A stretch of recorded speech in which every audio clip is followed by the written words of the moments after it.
pledge allegiance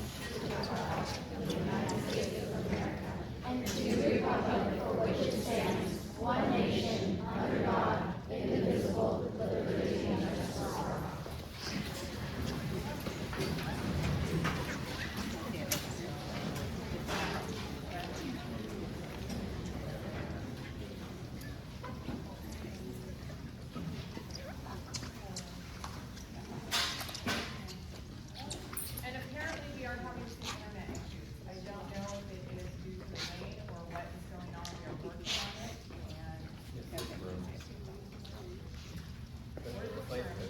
Okay, let's move on to tell me something good time. We are going to be. Okay. Science fair. I will go first. Representing Washington Union School for placing first place for fourth grade is Sophia Ziegler. Is she here tonight? All right, round of applause.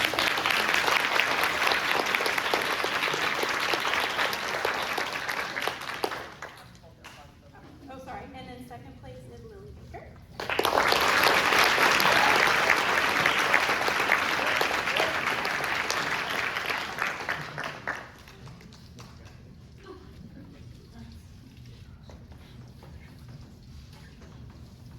And for fifth grade, I have Anna Bierbaum, who placed in science fair.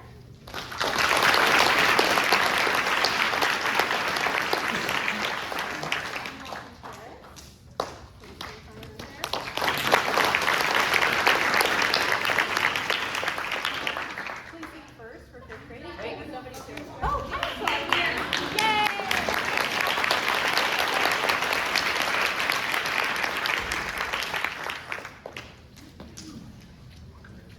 And lastly, we have Jacob Massey.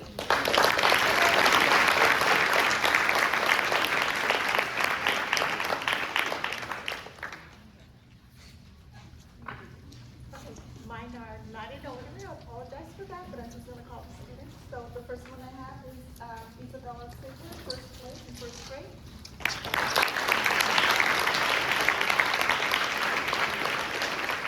And then also in first grade, I have Hendrix Blue.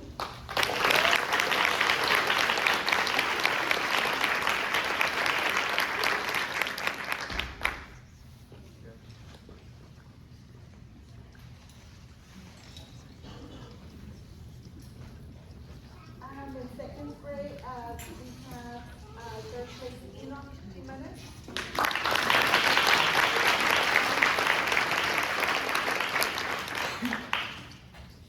And then I have Winifred Sprinklers, Sprinkles, Glenn.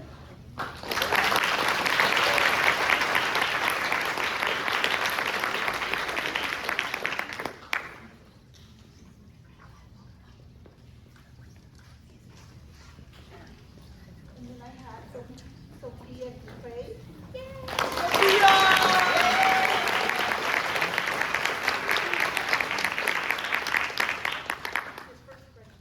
First place, second place.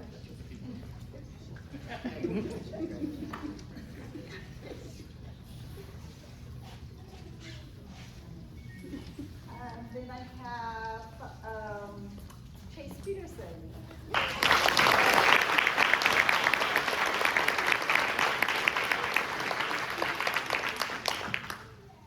And then I also have Jack Chang.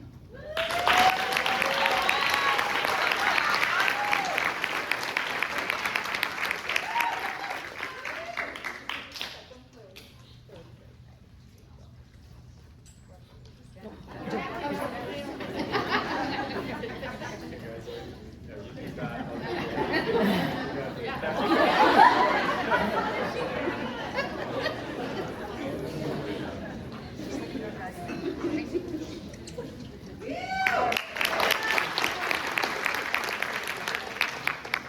I have in third grade, I have Olivia Massey.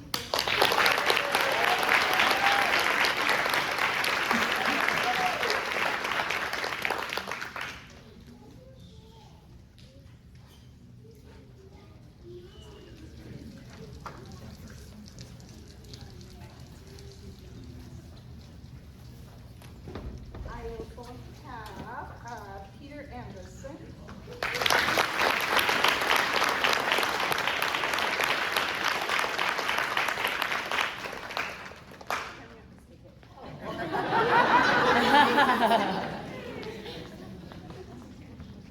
And then I have Lila Berenji.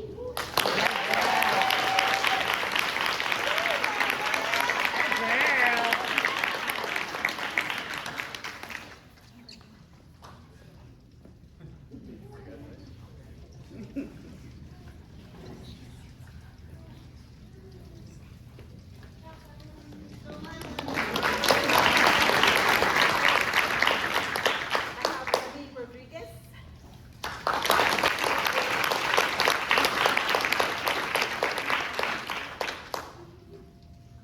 Jackie Norton.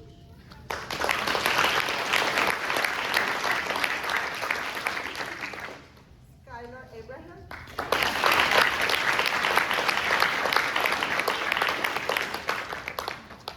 William Flowell.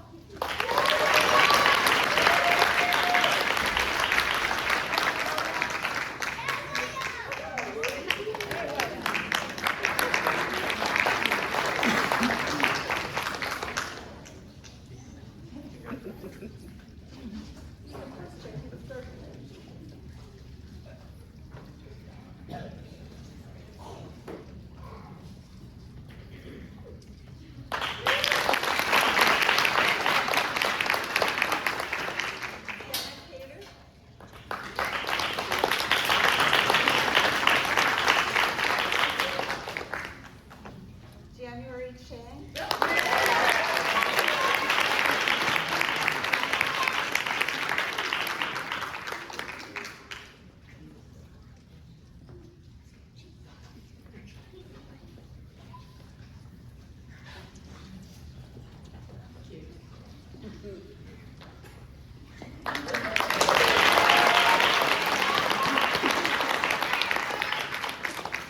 I'm gonna try and say this one. Myra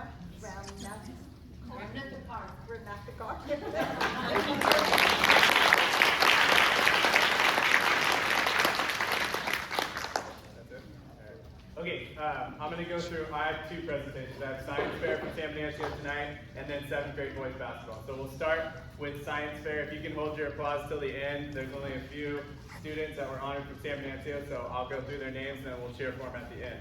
So honorable mention for WSD Science Fair as a whole is Jasmine Chang.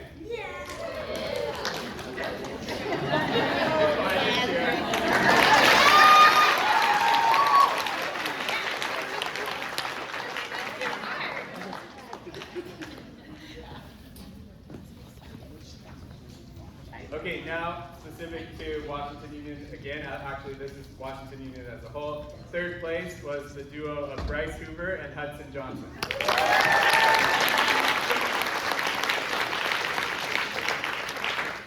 Okay, another duo for second place is Brixton Halleck and Billy Piney.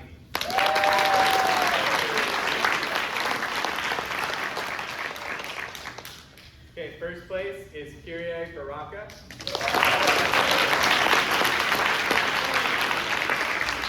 And then the overall winner of the Washington Union Science Fair is Dagny Gordon.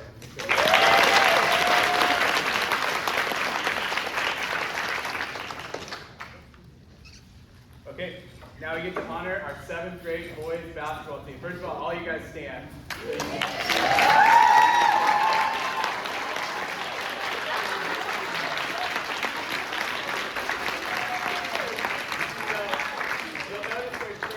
Champions, 7th grade champions. We did a little bit of background and a little bit of research trying to find out when the last time we had a championship for 7th grade boys basketball was, and we think it was around 1993.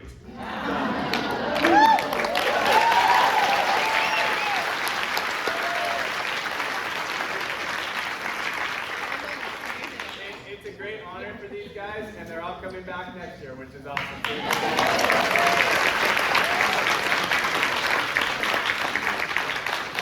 Okay, I'll call you up one by one with your certificates and also grab your lead medal from Mrs. Tuchelis. Dane Christensen.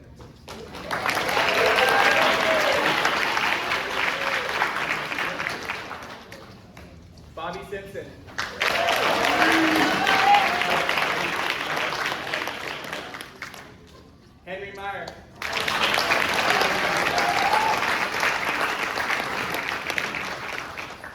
Justin Russo.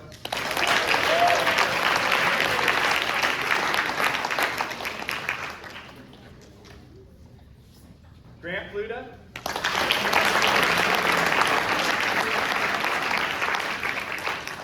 Sean Stewart.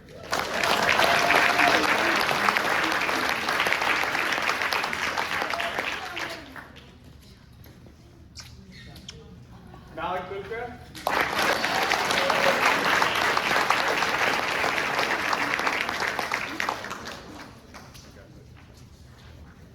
Baylor Pluta.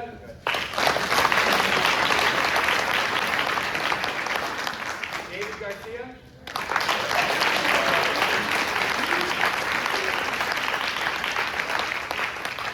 T.D. Madsen.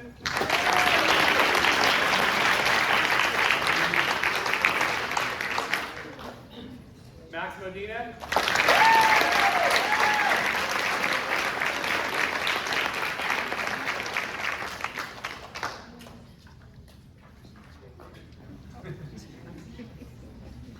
Zayden Ocampo.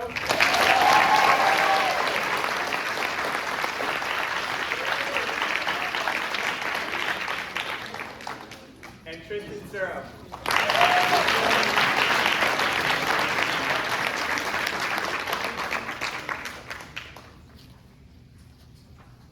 All right, parents, if you want a team picture right there.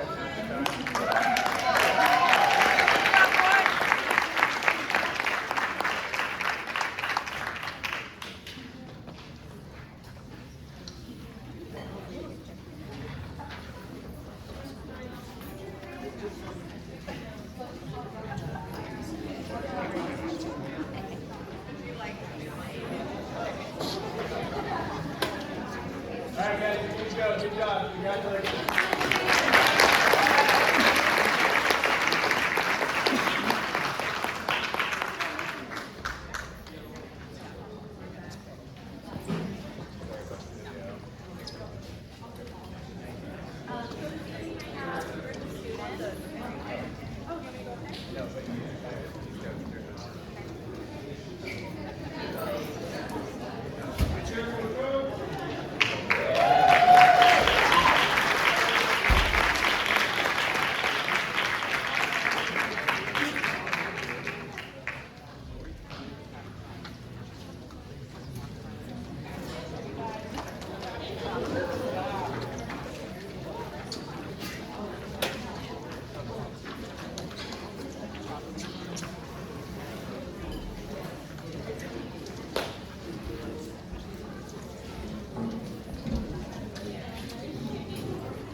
Testing now.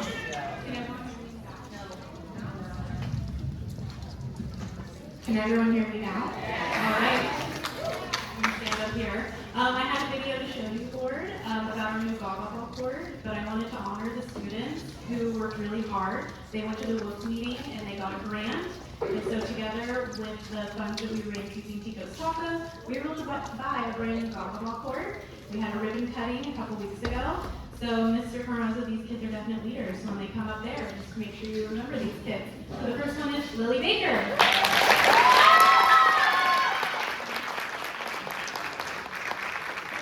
Next, Scarlett Bentley. Sloan Nell.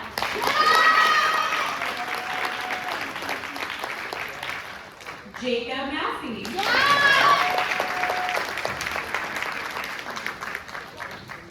Story now.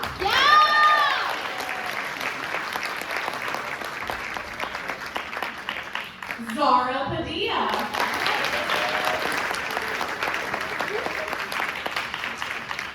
Emma Ticker. Anthony Ramirez.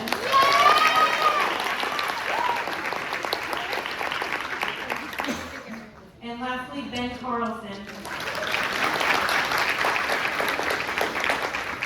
I want to thank these individuals. They have been our monitors as well, so the games have been played safely and fairly, so thank you, boys and girls.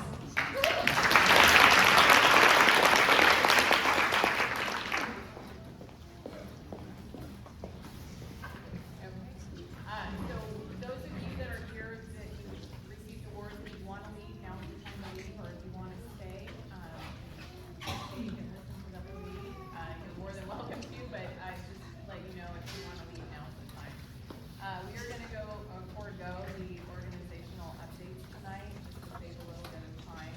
And I'm going to move on to community input. Again, this is for items not listed on the agenda. I will get to other community input after we discuss our discussion items. So is there anyone that would like to come up to say something regarding the curriculum that's not on the agenda?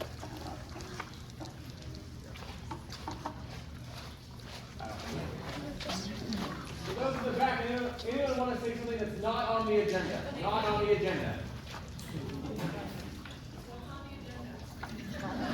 Okay, then I'm gonna move on to correspondence. I have something to share that's maybe not on the agenda. I didn't look at it. But what I do have to say, I want to finish up on something finished on, I didn't get it out in the timeline in the last meeting. And very generally, myself and my wife are incredibly supportive of this school in every facet. I believe to move forward with what I was putting forth is that our district, our superintendent, recklessly used school resources and put forward inappropriately email in regards to our FBI ordered patrol on ICE. That's first. And utilizing our kids in a political agenda is wrong, completely. Secondly, when I was in a meeting with her having a discussion about this, I was met with, this is my board, they work for me, and I'll move forward as I see fit and follow the law. And I'm here to say that the superintendent works for the board, at the pleasure of this board for each and every one of you. And you are voted in by the parents. And that is my second point, that we have something unfit running our district. Now we have a situation where there's potentially a backdoor deal. I don't know if this school being limited to the county is on the agenda, but I'm here to say that the county does not get that school. And again, if our attendance to our schools has dropped so low, it shows that Gina is just not fit to be our superintendent. And we're not going to consolidate and get and rent out to the county without going to bid to the community to rent this property in a fair way, not just give it to the county. But it's probably the most treasured school in this county. How on earth could it ever be on the table that we're going to give that to the county? Thank you.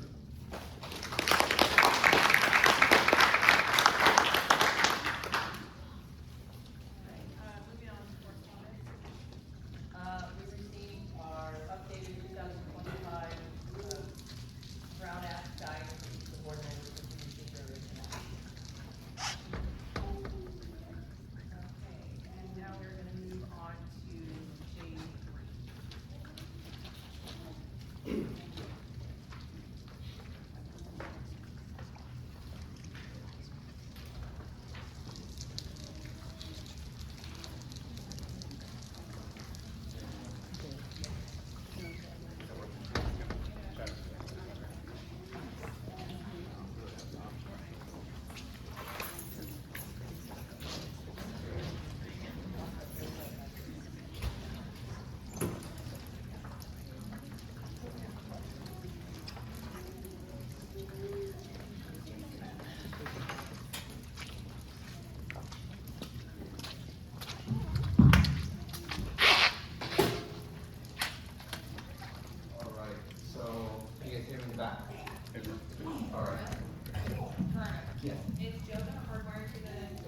trying.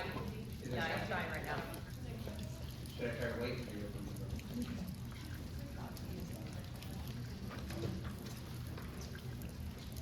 All right, so the second interim is our financials from July 1st up until January 31st of what's going on in our current budget. It is.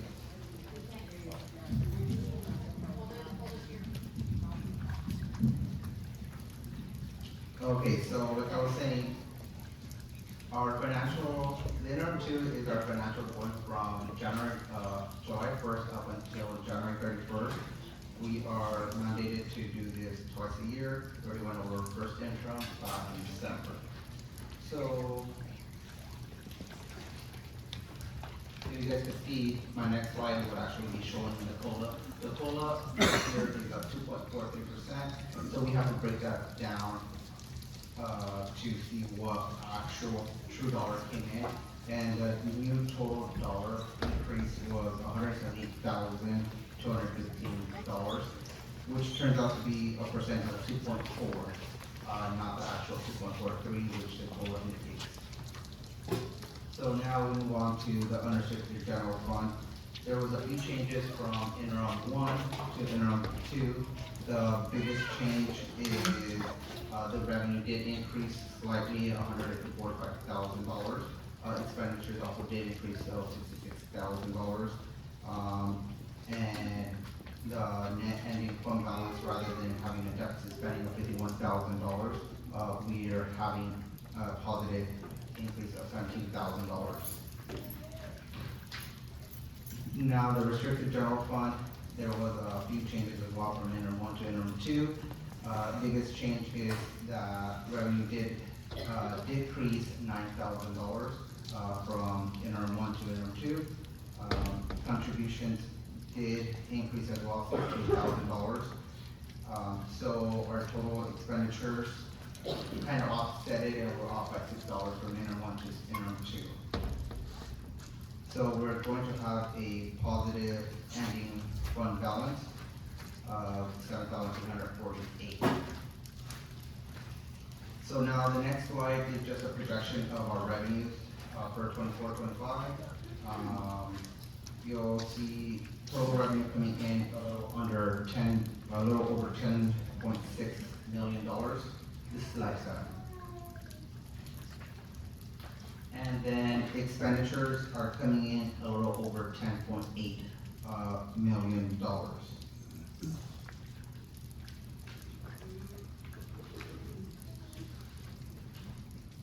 Now, going into a multi-year assumption, like I said, this is assumptions, it's unknown. This year, our funded ADA is coming in from this year's ADA, which is 726.26. Our goal is at 2.43. Unduplicated, our supplemental unduplicated students is 94, and our LCFF funding comes in at 8.2 million. Next year, we're anticipating to get funded by this year's ADA. Next year's attendance is a little bit lower, so then that means that we will get funded by this year rather than next year. So our LCFF funding next year is projected at 8.4 million, and in 26-27, we're looking at 8.6 million.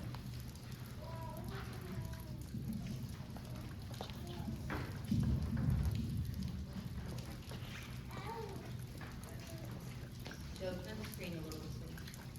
A little bit. Can all the board members stay on this? Tiny bit. Yep, thank you. Thank you. So that was the unrestricted, multi-year. Restricted. In the restricted. Okay, so the restricted, multi-year, we are looking at a revenue coming in at 2.8 million.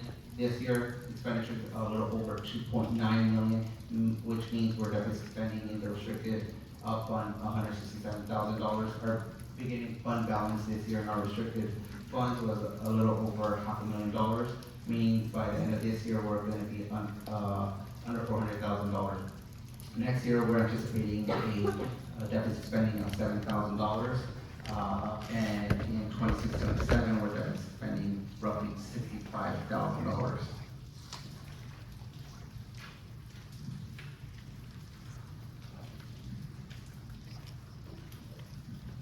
Between both funds, like I said, our revenue is coming in a little over 10.6 million, and our expenditures are exceeding 10.8 million, which means our change in ending fund balance between both funds is a little shy of 100, deficit spending a little under $150,000. Our beginning fund balance between both funds is 2.8 million, which means that our ending fund balance is going to be 2.7. By 26-27, we're anticipating a ending fund balance of 2.4.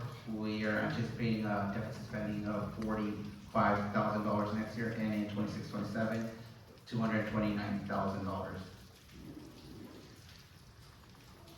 So our next steps is next in May, our governor's May revise is going to be coming up, showing us what we should anticipate for next year, and our budget for 25-26 is going to be underway, and you will see that budget coming up in June.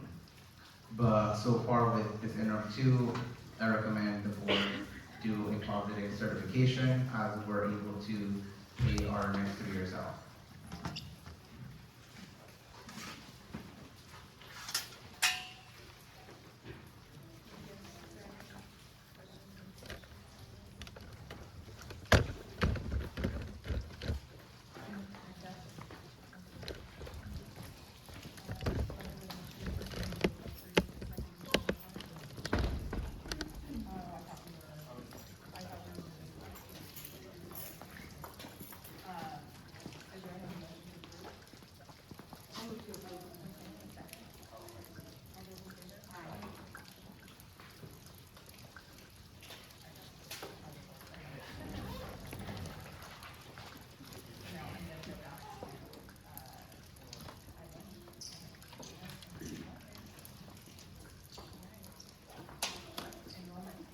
Current enrollment is 757.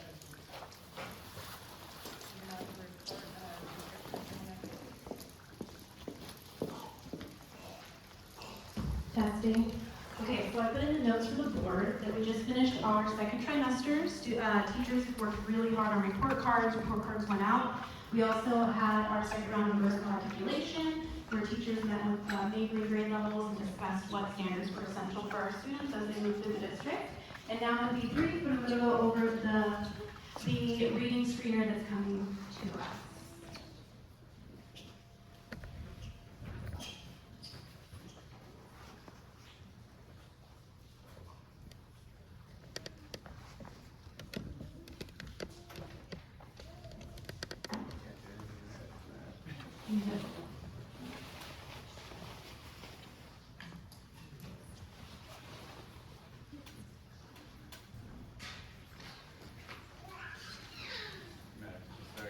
Okay, I'm going to make this as engaging as possible.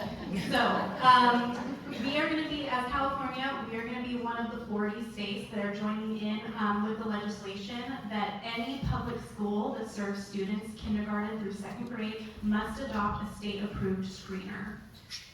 Hopefully this slideshow will work. But the important thing to remember is that as a governing board and in public education school, we need to adopt a screener by June 30th.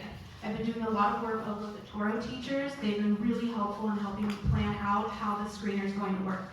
So going forward, each student in kinder through 2nd will be assessed once per year. I'm going to go into what the screener looks like, hopefully. Okay, I'm just going to describe it for everyone. So what the screener is, it's a reading screener, and I want to be very clear that it does not diagnose dyslexia, and it does not diagnose any SPED criteria whatsoever. And the important part is parents can opt out.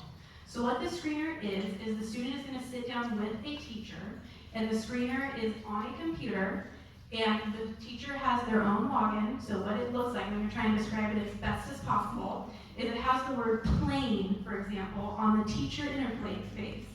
And what they do is on the student interface, using an iPad or a computer, it'll have a picture of an airplane. And so what the teacher is going to ask to the student is, what do you see on the screen? And if the student says plane, there's an option for the teacher to say correct, And if they get it incorrect, the teacher will select incorrect. It is adaptive, so as the student goes through, it'll adapt to their ability level. And on the slide that I have, hopefully it'll come up, it'll show exactly what each grade level will be assessed in. Oh, yes, okay. All right, so we'll just start here for the timeline. So what I did for the board is I want to put together a very concrete timeline of how we're going to just do the screener. So for February 2025, I went over to the Toro Park staff meeting on a Friday afternoon. We decided collectively which screener we are going to choose. So we chose the screener. So now I'm going to go ahead and show the board what the screener looks like. And then in April, next month, I will bring it as an action item. And so we will go ahead and choose the screener in a public board meeting. Can you go to the next slide?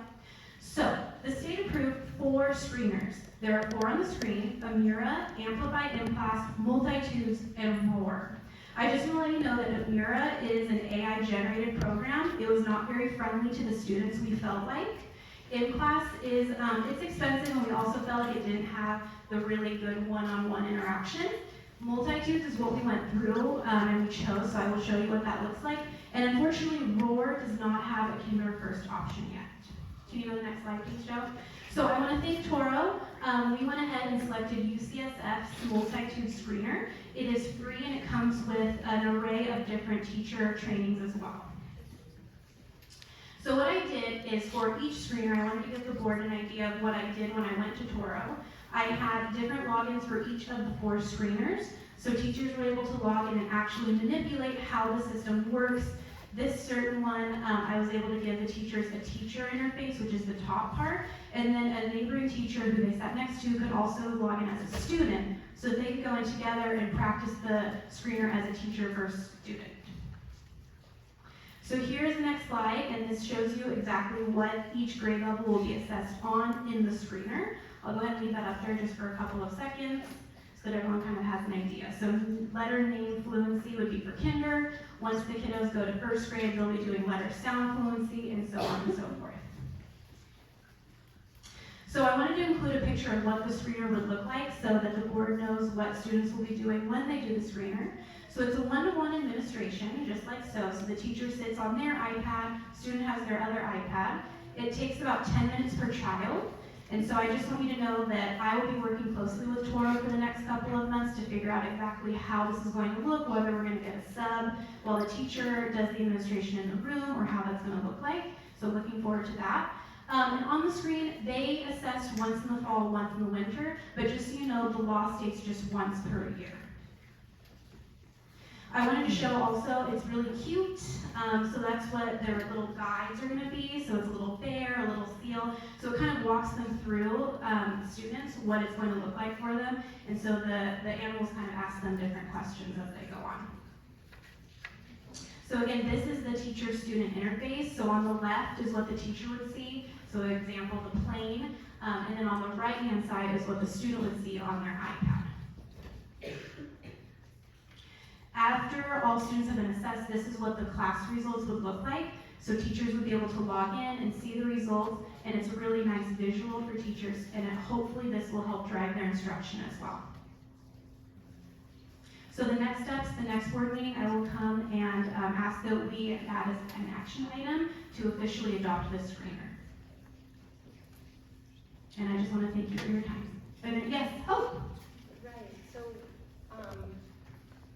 if it doesn't diagnose anything, dyslexia or any SPED problem, what problem are we solving with this? It's basically, that's a really good question. So what it's going to do is it's going to flag that the student might be at risk for reading troubles as they go on. And so what we're doing by adopting this reader for the state of California is we want to nip that in the bud, because we want students to be able to access their curriculum as soon as humanly possible, and of course, developmentally appropriate.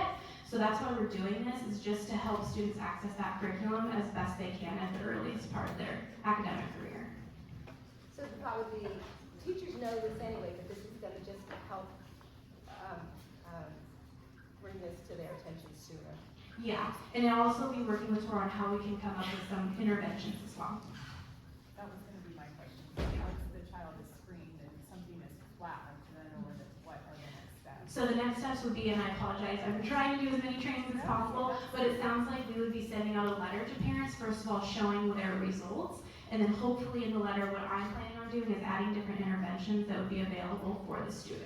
Okay, and you would start this, did you say TK through second? Just kinder through second, TK is exempt. Okay, kinder through second. Yeah, and it's not starting this school year, it's starting in the fall.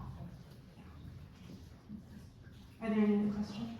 Oh, yes. What kind of wiggle room is there for teachers if the student says a machine or transportation? That's a really good question. Yeah, and that's what I'll have to ask at the next training I go to, because we ran into that problem as well.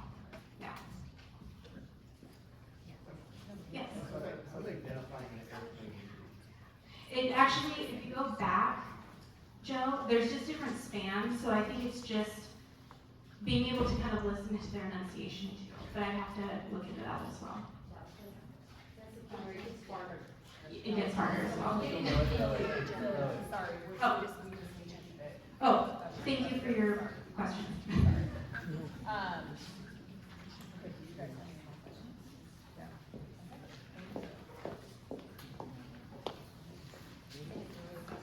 Okay, moving on to,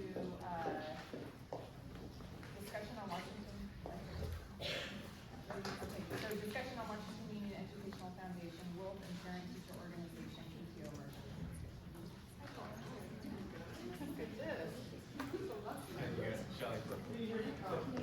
Can you hear me now? All right. How lucky to have such a big group of people to make this very exciting announcement.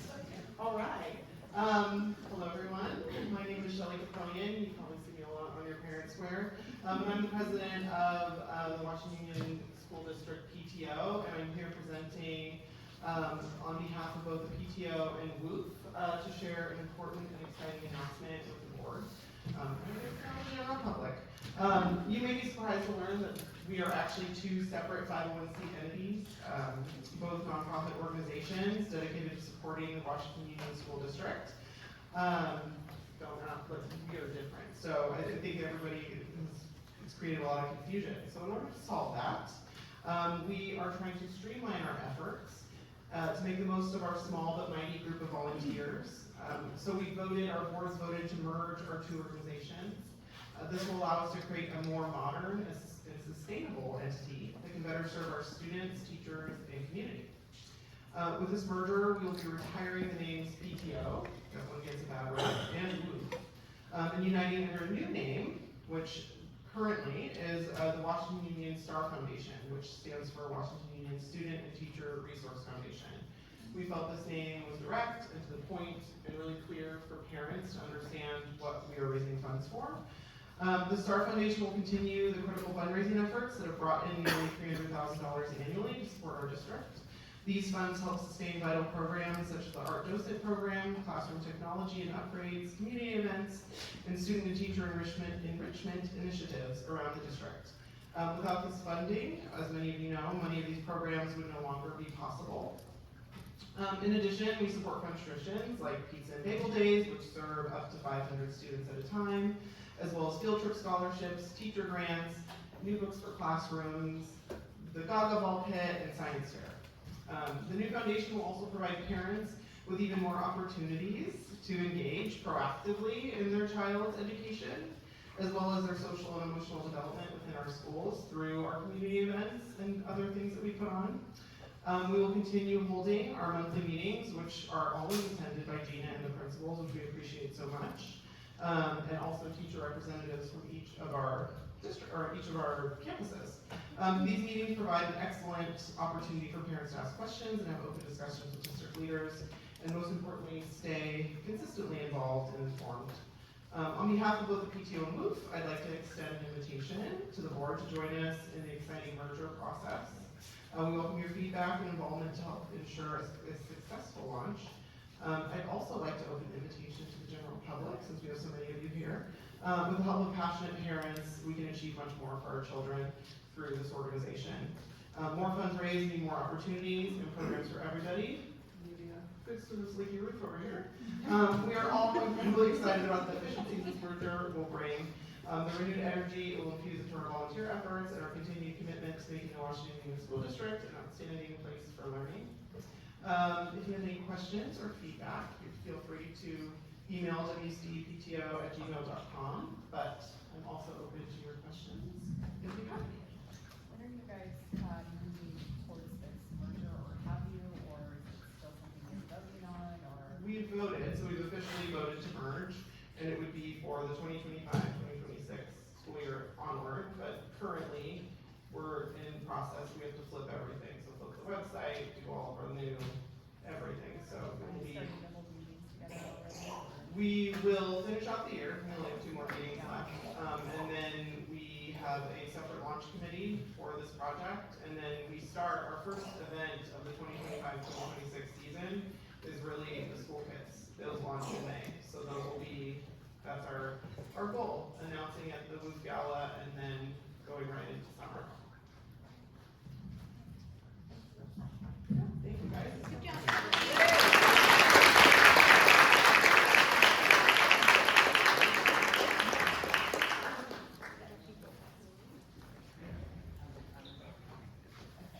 All right, we are moving on to discussion of potential lease of Washington Union Elementary School for the 2025, 2026, and 2026 and 2027 school year. Thank you. So with your blessing, I'm going to present from here so that I can speak to you, which I'm well aware and proudly serve at your pleasure, and I know you are my boss, so I want to make that very, very clear. And I want to also present to you because I know that's why all of you came out tonight. I want to just talk a little bit about how this came about. We've been in talks with Monterey County Office of Education to provide or lease 2 classrooms for one of their special ed programs. And in the process of our talks, it became known to us that there is a major construction project that's going to be started at the Monterey County Office of Education. And they're going to be tearing down their west campus. For those of you who are familiar with it, it's all their portable buildings on the west end of the Monterey County Office of Education. And what we realized is that project is going to start this summer. And they're going to have to find space for several of their departments. And so as we continue to talk, what we realized was there may be an opportunity for us. And when I say that, I want to be very clear. This is not a permanent agreement. This is not a proposal for a permanent closure. And I will speak to that several times in my presentation. Nobody wants to close Washington Union. I want to be very clear on that. This is an emotional issue. Everybody has some sort of a sentimental tie to the school. There is history. There is culture. It is a beautiful campus in an idyllic setting. What it provides kids is a beautiful experience in 4th and 5th grade. I fully acknowledge that, and I would be foolish if I didn't. I very well understand that. On the other side of this, in my 18 years in this district, and any of you who have taught in this district for more than a couple of years have heard the conversations. Every year it comes up in some form. What are we doing with Washington? Why do we keep Washington Union open? We have talked about it, we have talked around it, we have danced around it, but it gets mentioned. Every time we talk about budget, every time we talk about enrollment, the conversation comes up. And if I've been hearing it for 18 years, I'm quite certain that it's been going on for longer than that. And in some conversations over the past few days with several employees who have been in the district, it's been around for a long time.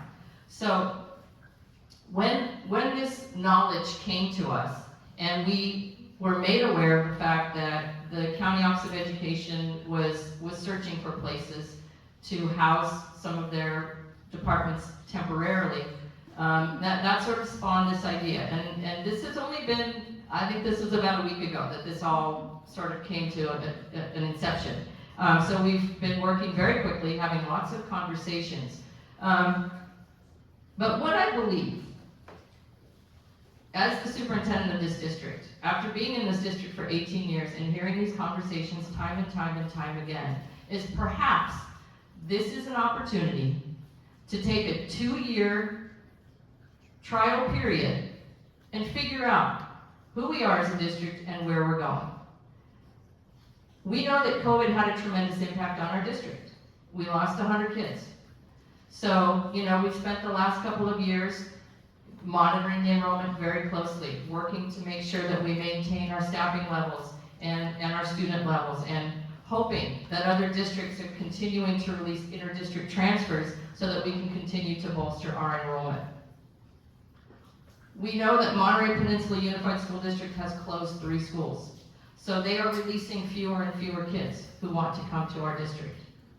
Salinas City Elementary School District has bolstered their academic program by creating multiple schools that offer dual immersion language programs. They are no longer releasing. In fact, we don't have any new inter-district transfer releases from Salinas City as of today. 0. We probably won't know if they were releasing any until late April, perhaps May. They've been gracious to renew. So anybody who has an inter-district transfer out of Salinas City Elementary School District who is waiting on their renewal, you're going to get it. They've been fine with those. But they're not releasing new students. So the situation that puts us in as a district is waiting, fingers crossed, hoping that we get those students that will help to maintain at least a minimum level of enrollment for us to continue the programs in the manner in which we've been able to operate. So what that becomes is a pretty volatile situation for us, having to rely on somebody else to send us kids. So what I'm going to do throughout this presentation, and you'll have an opportunity to comment, and in that comment ask questions at the end of it. But I'm going to try to address what this proposal entails, what it will look like, and what it will look like at the end of 2 years. Okay? All right.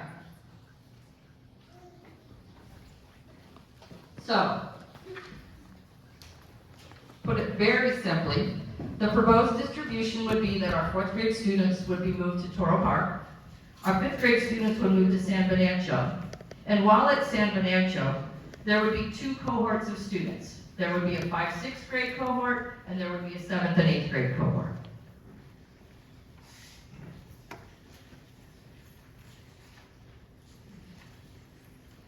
So at this point, I'm going to let Joe talk to you about the San Benancho campus organization, and he can talk about what the proposal is, or what the ideas are for using San Benancho's campus. No. Okay, so with regard to San Benancho, I know there might be some concern about 5th and 8th grade together, and we'll talk a little bit about this slide, and the next slide. So we will be looking at arranging our campus as kind of a 2-school model where we would have 5th and 6th grade together in their own kind of pathway, as well as 7th and 8th grade together in their own pathway. So that would be the route we'd be looking to take. I think it opens up a lot of opportunity. Gina will talk about program later and how we can continue to operate programs in a better way on a school site model, a 2-school site model. But something to look about would be a staggered schedule where our 5th and 6th graders would be eating lunch and having recess together, and our 7th and 8th graders would be doing the same at a different time. So we'd be staggering those as to keep some separation in the campuses. Something to look at for somebody, so for PE, if those of you familiar with San Benancho's schedule, 6th grade has PE all together. I would be looking to try to offer the same thing for 5th grade. That has some bonuses. That's PE every day for 5th grade. It gives the teachers an opportunity for a daily common prep. So it would be something that we would be looking into to really bolster the 5th grade program at the middle school. I think it could be very successful. We kind of already have that opportunity built in based on our staffing. So that's an option that could be great for us. The projected enrollment of the school would be about 310. Our highest that we found in the last 8 years was 338. So this would be less than we've been. When I first came here, some of the teachers that have been here for a long time, Jen, you've been here for a long time, we've been well above 330 for several years. So 310 would not be something we haven't done before. Oh, that's where I was at. So that's pretty much all I have at the moment for San Venanzio's structure. Yes, it would be a change, but we'd be looking for that two-school model pathway to where there's staggered times and options for all kids 5th through 8th grade. Okay, thanks, Joe. The Toro Park campus, with our deaf and hard of hearing program and our two autism classes, the special ed classes that would be coming to us, along with the 4th graders, the projected enrollment would be somewhere around 390 to 400 students, which would be slightly above the highest enrollments experienced over the last 15 years. I think it was up to 390 in the late teens. So not a huge difference in enrollment compared to what we were pre-pandemic levels when we were at some of our higher enrollments. There might be some changes to some program delivery. I met with Lucy earlier today to talk about art, so I fully understand where art stands. Classroom, there may be some classroom music in TK through 3. We understand 4th grade has instrumental music. So one of the things we're looking at is perhaps adding a portable classroom up to the campus. That portable campus would be able to house instrumental music for our 4th graders, as well as perhaps house our art program, so we had a shared space.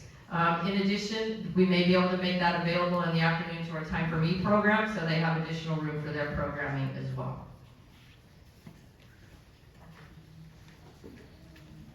Okay, staffing.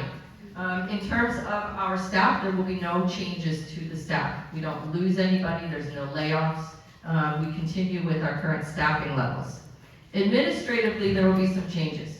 So what we would propose to do would be to have one of our principals at Toro Park, one of our principals at San Venancio, and then the 3rd principal would come to the district office as a full-time director. So to address that, one of the chief complaints that has been addressed over and over again over the years is, in our district, our administrators wear a lot of hats. We're small, that's who we are, that's what we do. However, it does pull principals away from sites to do their other responsibilities.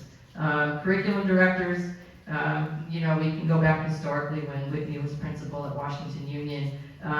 They have a lot of meetings to go to. They have a lot of responsibilities. There's the Instructional Leaders Network. There are conferences. There are adoption meetings. So there are things other responsibilities that in the role of director pulls them away from campus. And that can be hard on staffs. Special education directors deal with the county office and our local SELPA. They attend a lot of IEP meetings. We start looking at kids and providing service to kids when they're 3 years old. So a lot of those meetings may take place off-site at other facilities. So one of the chief concerns of staff over the years has been in those directorship roles, it does pull the principals away, sometimes for extended periods of time, and that can be problematic to the campuses. So in this model, what we would do is we would have 2 full-time principals. They get to be principals all day long, they have no directorships. All of the directorships would fall to one person, and that position would be moved to the district office. In terms of support staff, obviously there's going to be the teachers from Washington Union would go with their kids, so they would be housed at either San Venancio or Toro Park School. There is some support staff that would have to be reassigned. So the school secretary would be reassigned. Of our 3 school secretaries, 1 would be reassigned to the district office to provide secretarial support to that full-time director and also provide additional support to our CBO. So that would be one reassignment. One of our health aides would have to be reassigned. Most of you may know, we're looking at another meal service, which may provide hot meals to our kids next year under the Universal Free Lunch Program. If we're providing hot meals, it's going to change our food service program. So one of those health aides may be reassigned to assist us with that effort. One of our part-time custodians will stay on the campus to provide custodial support to the lessees who are taking over the campus. Our other full-time bus driver custodian will still be in the bus driver role and will be sort of on call and providing support where it's needed throughout the district with the other 4 hours of their day. The Washington Union librarian, Mrs. Shelby, will be coming over to San Benancho. As fate would have it, or just as situations go, the librarian at San Benancho recently resigned and will be resigning her position as of the end of March. So we'll make some adjustments for the remainder of the school year, and then in the fall, Mrs. Shelby will come over to San Benancho. She'll be our library aide, and she'll be able to continue the computer lab instruction and library aide position here at San Benancho.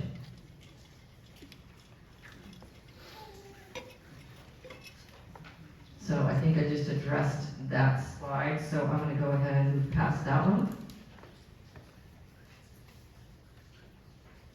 Oh, sorry, I'll go back to that. Okay, so the lease agreement, what does it entail? So, as I said earlier, this is a 2-year agreement, and it's a finite amount of time. It's not going to be extended. It is a 2-year lease. That's what Monterey County Office of Education is interested in. So, what we did was we evaluated what current lease agreements are, how much they charge per classroom, cost of custodial support, cost of utilities, and we put together an agreement that will be, the cost to Monterey County Office of Education will be $350,000 per year over the 2 years. So $700,000 is the agreement. In that time, that gives us 2 years.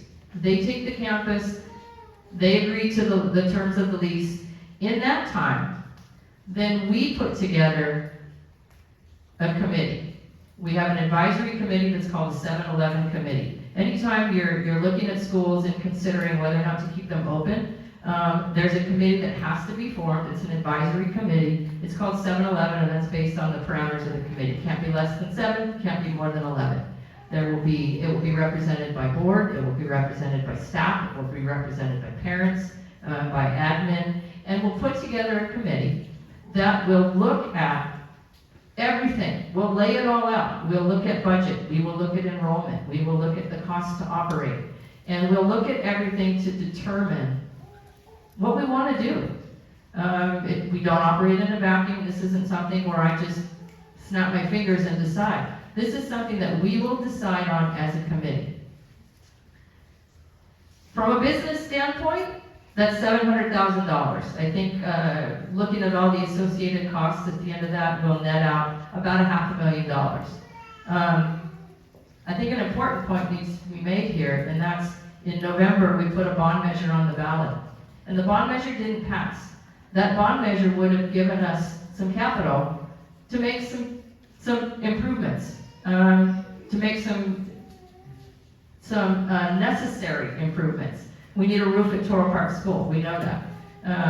Shelley so eloquently pointed out we got a little leak in the roof here. So there are things in this district. Over the past 18 years that I've been in the district, we have operated on a very tight budget with not a lot of fat. We don't have a lot of extra. In 2013-14, when the local control funding formula was initiated, we knew at that moment that we were going to be the losers in that fund.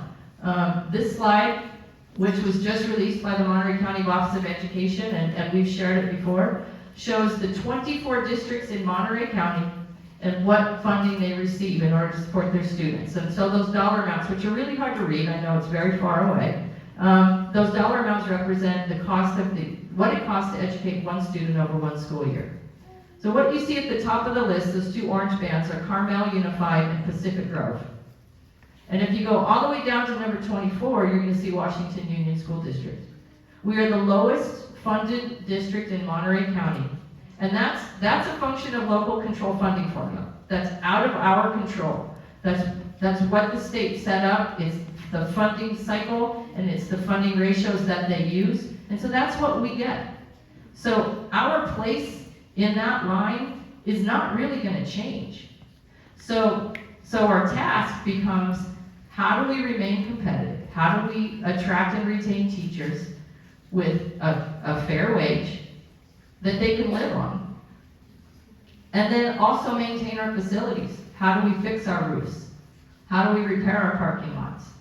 How do we do the work that needs to be done but still have enough capital to remain competitive and work with our staffs to be able to give them a fair wage? So that's our challenge.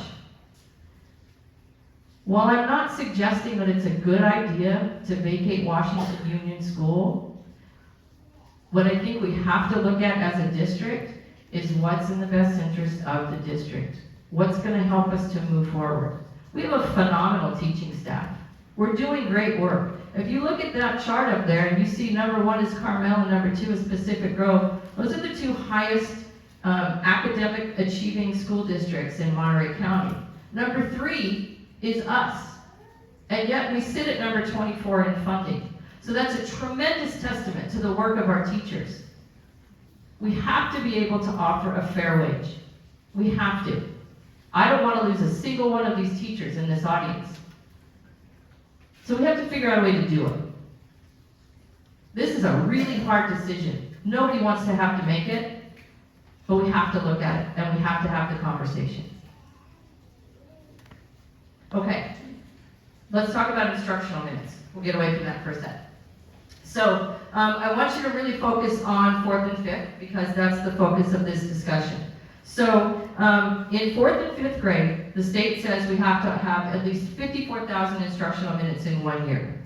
So if we look at Toro Park's schedule, for 3rd grade, they have 54,520 minutes, which is above the requirement for 3rd graders, and it's above the requirement for 4th graders.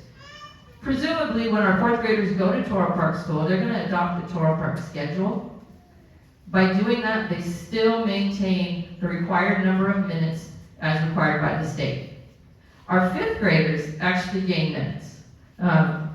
The requirement for 4th and 5th, as I said, is 54,000. If our 5th graders come to San Bernardino and adopt the schedule, they'll get 59,990. So if you want to know what that difference is over the course of the school year, on either side of it, it's about 15 minutes a day. So the 4th graders would be 15 minutes less a day. The 5th graders would get 15 minutes more a day compared to what they currently have.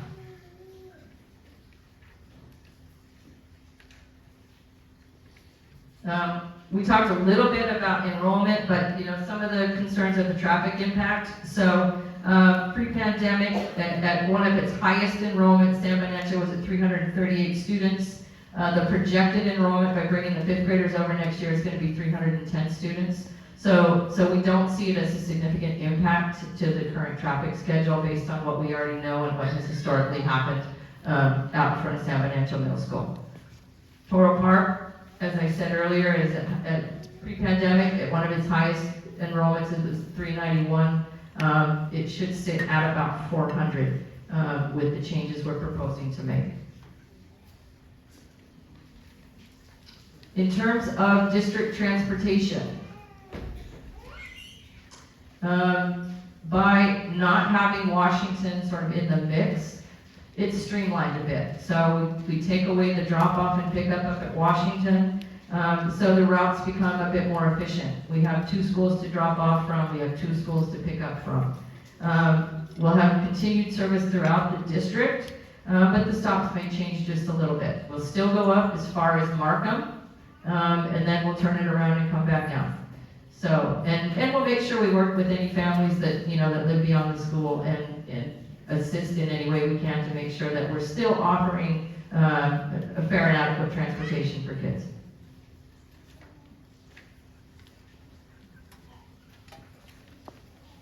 Okay, as I said, part of the conversation that we would hope to have, if we do this, and then we form our district advisory committee, some of the questions we need to talk about, one of those is our inter-district enrollment.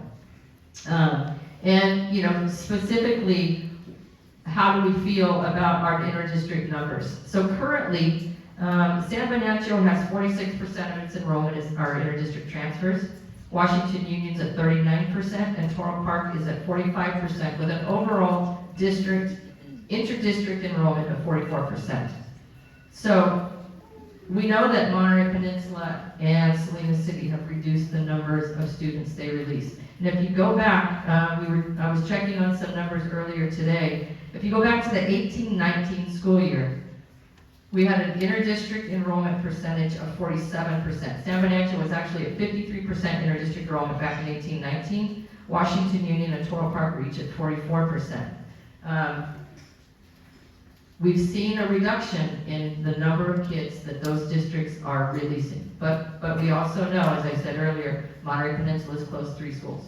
So we know they're tightening up. And that does put us in a vulnerable position in terms of trying to determine or project what we're gonna get.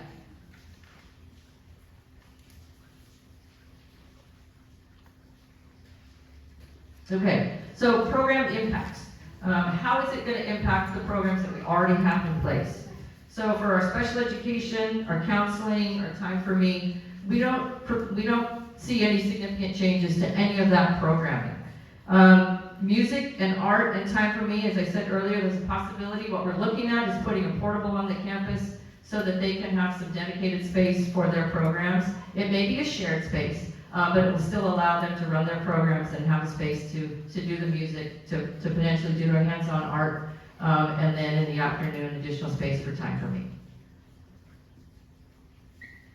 As far as our computer lab instruction, as I said earlier, the 5th grade will still have Mrs. Tracy, and they'll be able to use the library here at San Bernardino and have a fleet of Chromebooks so that they can work from that. In terms of our social emotional support, we believe this is actually a bit of an add-on. So by consolidating down to 2 schools, Abel, our counselor, will split his time. He will no longer have 3 schools in the rotation, but he'll have 2 to go back and forth between. We also have Caitlin Kaiser, who's our student support specialist. She'll be working out of Toro Park, which will give the 4th graders additional access to that. We have bully prevention specialists at both San Bernardino and at Toro Park, so our 4th and our 5th graders would have access to those services, which they do not currently have. And then we have additional support at the schools from our Ohana counselor, some OT services, zones of regulation, and then our 5th graders would also have access to the wellness center at San Bernardino. So there are services that will be accessible to our 4th and 5th graders that are not currently accessible.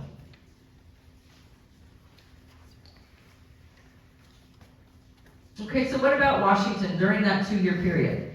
The 3rd picture over there is a school that's sort of overrun. What we want to avoid is blight, right? If we want to make sure that it remains in continuous use and well taken care of. In terms of kids, we want to make sure that the nature trail remains accessible to our students and our classes. We want to be able to provide outdoor education opportunities, so that will all remain open. And we will encourage and work with our teachers to be able to go up to the nature trail and provide activities and lessons that will utilize that space so that we continue to make that a viable part of our school district.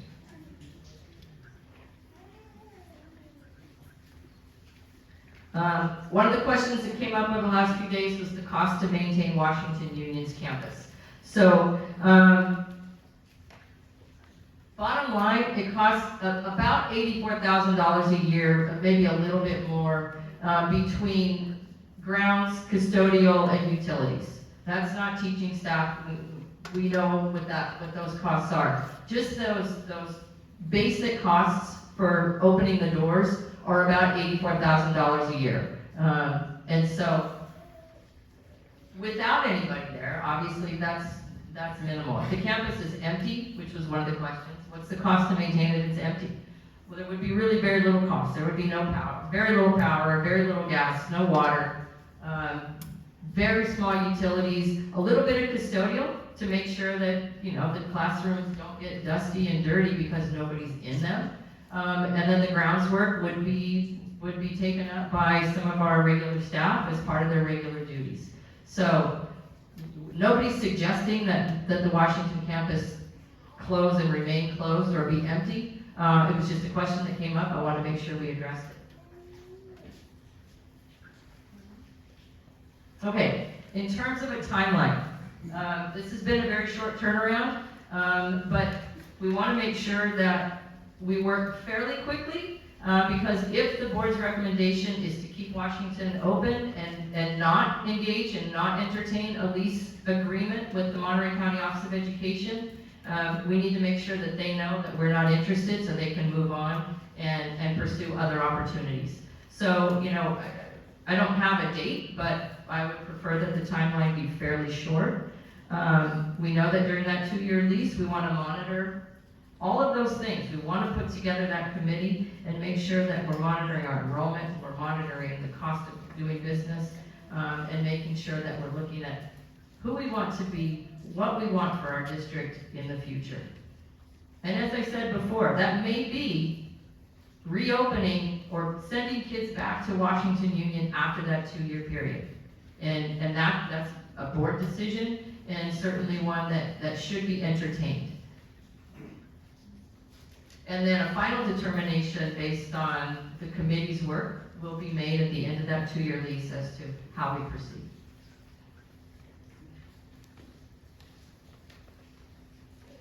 So, just some community considerations, looking at the value of country school, and that's a really important one. You know, it sits out in the country, it's a beautiful school that provides a very unique and special environment for our kids. And I don't want to overstate that. I understand that. We have to pay attention to our enrollment. We have to understand who we are and where we sit and what this community is. We know based on census data, this is an older community. We don't have a lot of children out here. So, you know, even on our best day, if we only had district enrollment, we'd be at a little over 400 kids.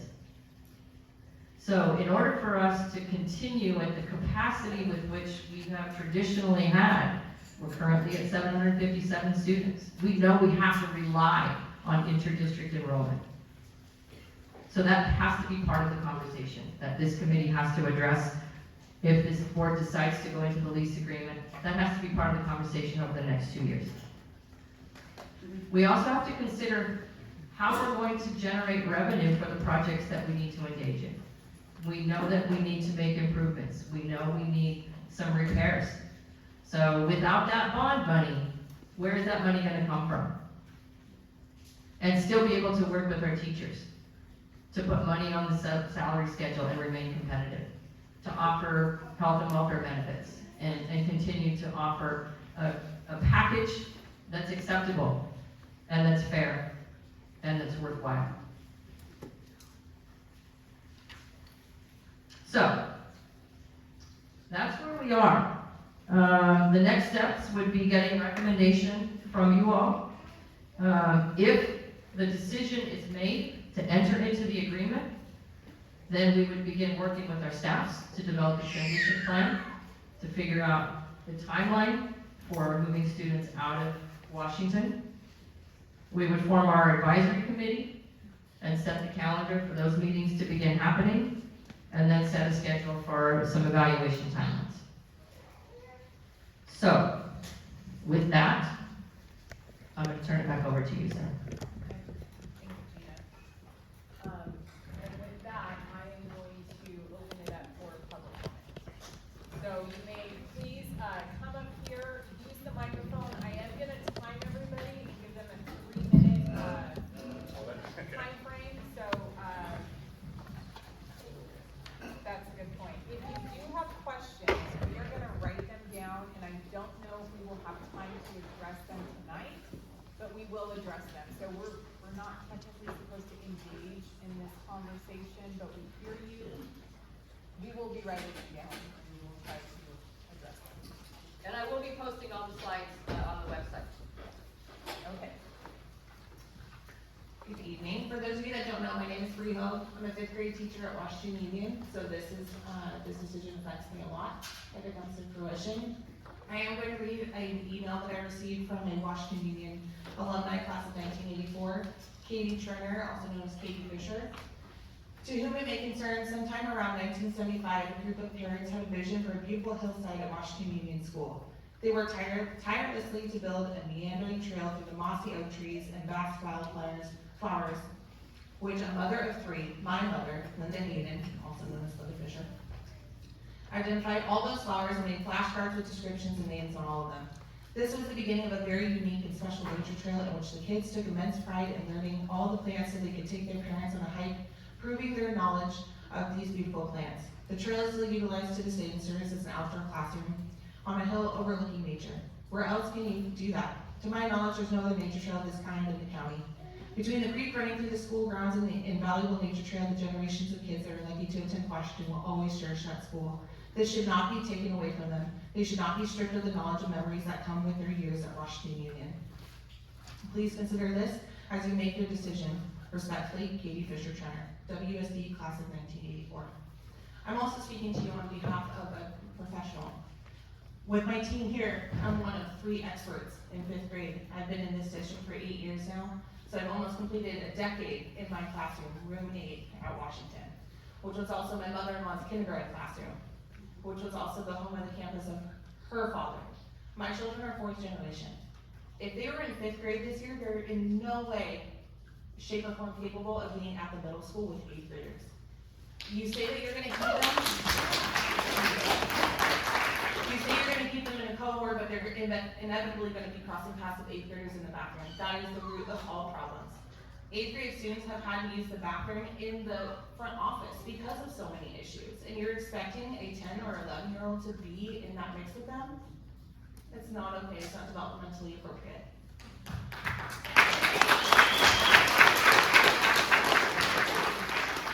As a mom, I really don't want those opportunities to be stripped from my own kids. I have a kinder and a 2nd grader, and it would affect my oldest one, who's 4th generation coming through this district, and I'm not okay with stripping those memories of him that he wants to have that his dad had, his grandma, his great-grandpa, aunts, uncles, cousins.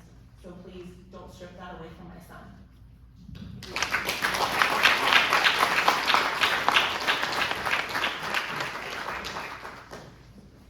Hi, I'm Susie Rodell, and I am speaking for the Jordan Park teachers. And we know you have a tough decision to make, and we just want to make sure that when you're making this decision that you are really considering the students that are already at Toro Park, that you're not taking classes, 4 classrooms and turning them into 3 and making the class sizes higher. That would be 1st and 3rd grade that have 4.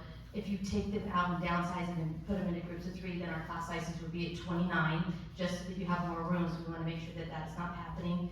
1st and 3rd are the odd number of years, and we tend to have a more rigorous curriculum.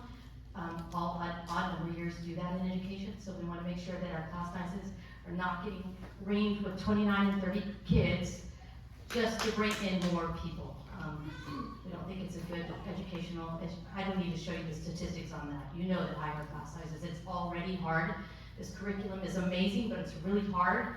And it would be even harder if there was 28 or 29 just so that we could give someone else another classroom. So please consider that.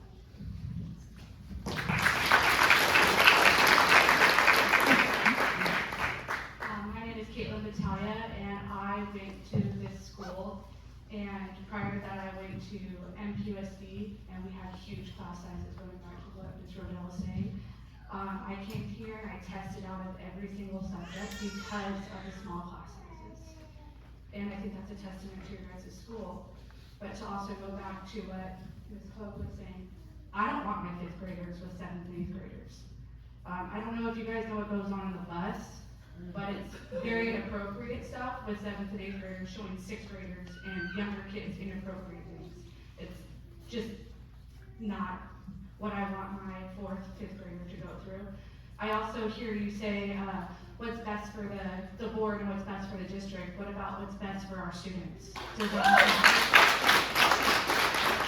that should come before what you get, like education before money. That's just how I see it. Thank you.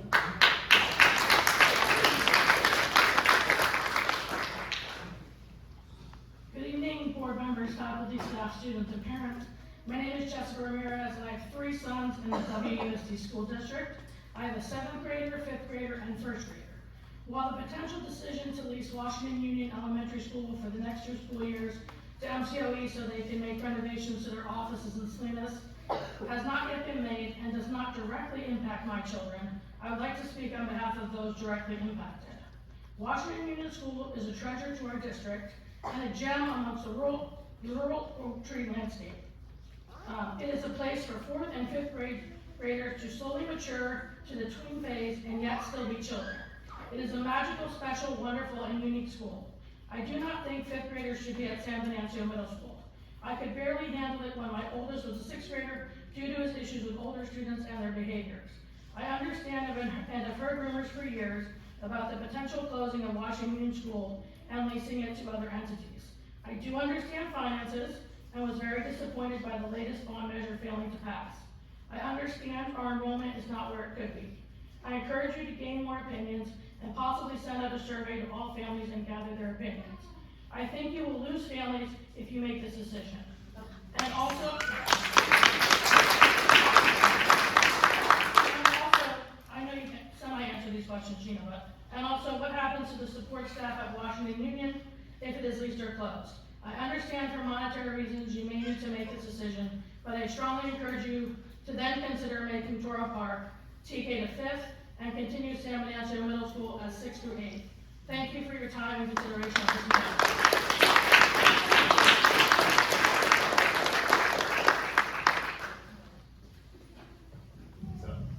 Good evening, my name is Justin Lindquist, and first I appreciate all of you guys for having to make this decision. So, I also work for a special district here in Monterey County, so your financials are right on board with everything that I have to deal with in the one that I work for. So I understand. However, you mentioned earlier 18 years that we've been looking at this, hearing this problem and everything, so I'm fairly new to the district, but what other plans have really come into play? What was our plan 18 years ago should this situation come up? Financials, $700,000 with about 500 net, that's really not that much money. That does not sound like a one-time fix-all. We lease this thing a couple of years so this doesn't sound very temporary at all. This is a bigger decision than just the 6 months out that we're looking right now for the next school year. I need a 5-year plan. So we look at this now, what is a 5-year plan? I don't know how any of you guys can even vote on this right now without knowing what the future plan is. You could say yes now, we could probably kiss that school goodbye if that's what we're looking for. As far as the bonds, I used to be the guy who voted down everything that would raise my taxes. However, I started looking at it, this is my community, I didn't want to vote for one that did. It was poorly written. It needed to be itemized exactly what it was going to. When people asked me, it said improvements at the end. Usually I'm also used to be the guy who said, they're just gonna give them some raises.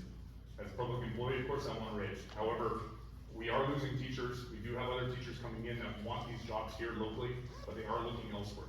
If we want to start talking about a big 5-year plan and even save this in the next 6 months, look at bonds that would be itemized with salary adjustments for the teachers, and that we can move this forward to keep this school.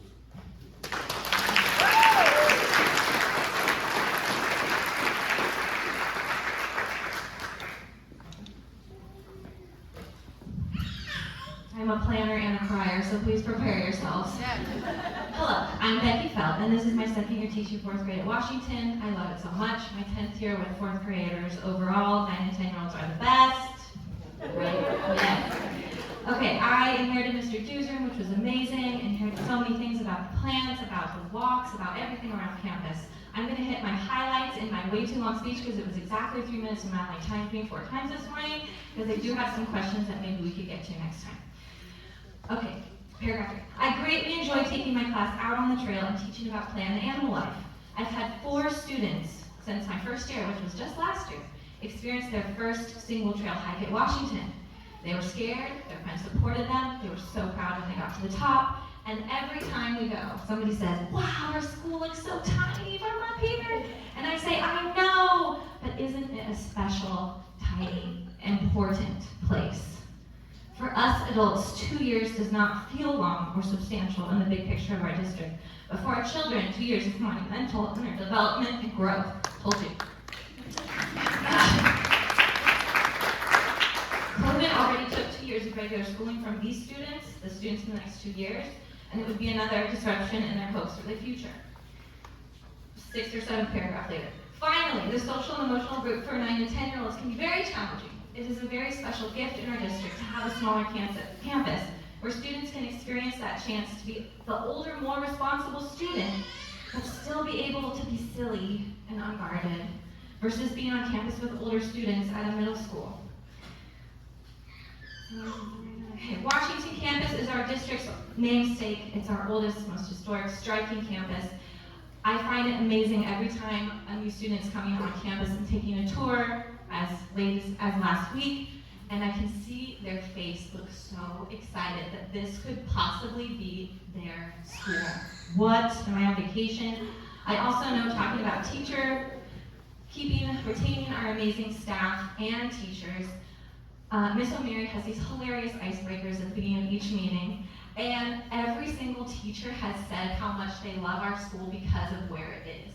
Right. And I don't know about retention when that school site leaves. We love our students, and we are here for our students, our community, but it is a very nice bonus of working at Washington Union Elementary campus.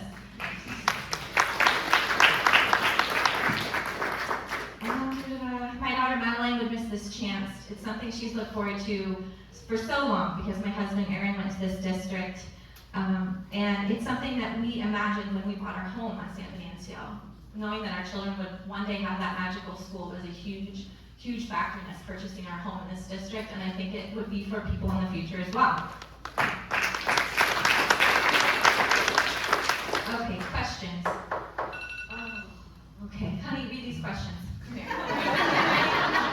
Yes.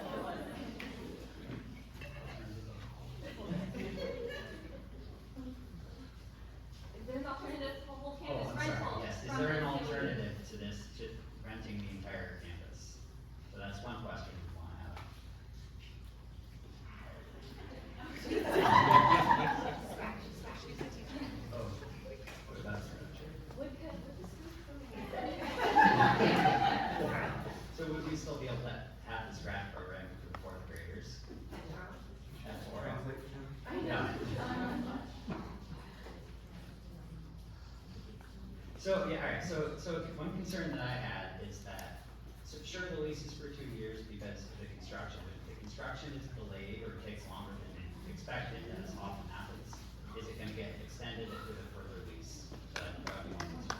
Yes, definitely. Great question.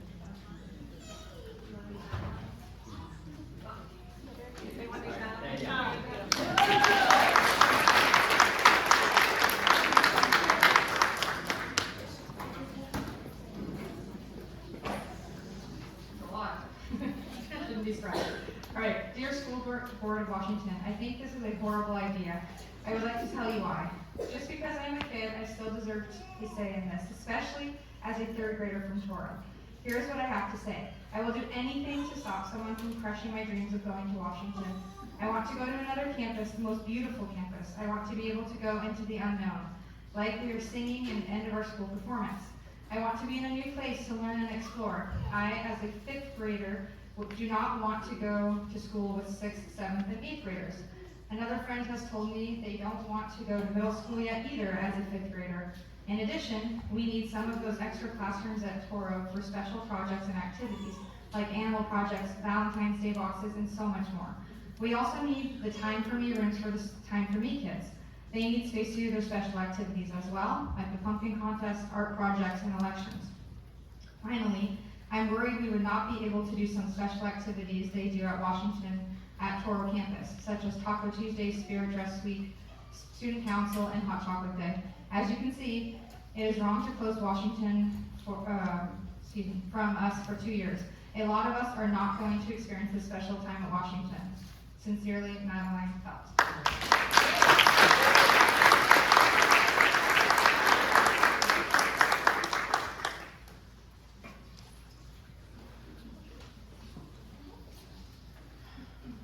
Hello, board. My name is Bo Grundy. I have 2 students in the district. I just got dripped on. What I want to say is we've been very happy with this district, and every teacher we've had contact with has been amazing. That being said, Gina, I disagree. It's not about what's best for the district, it's about what's best for our students. And they need to be supported educationally and socially every step of the way.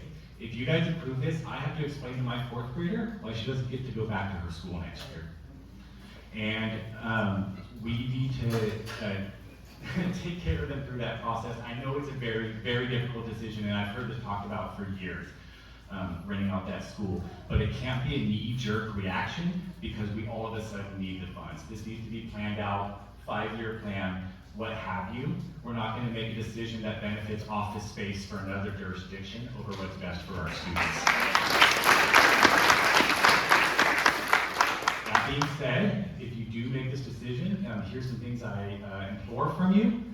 Do not mix our 5th graders with the middle schoolers. Make a 4th and 5th grade cohort instead. Secondly, still getting wet. I had one more point, that was my wife's point. Last, I'm sorry, I lost my steam there. Don't mix the 2, 4th, and 5th. Right. And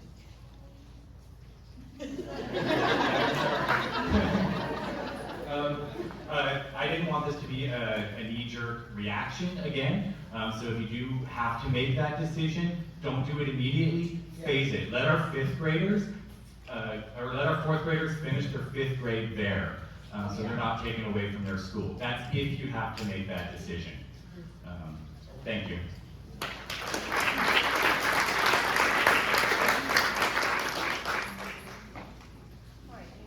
I have a quick question.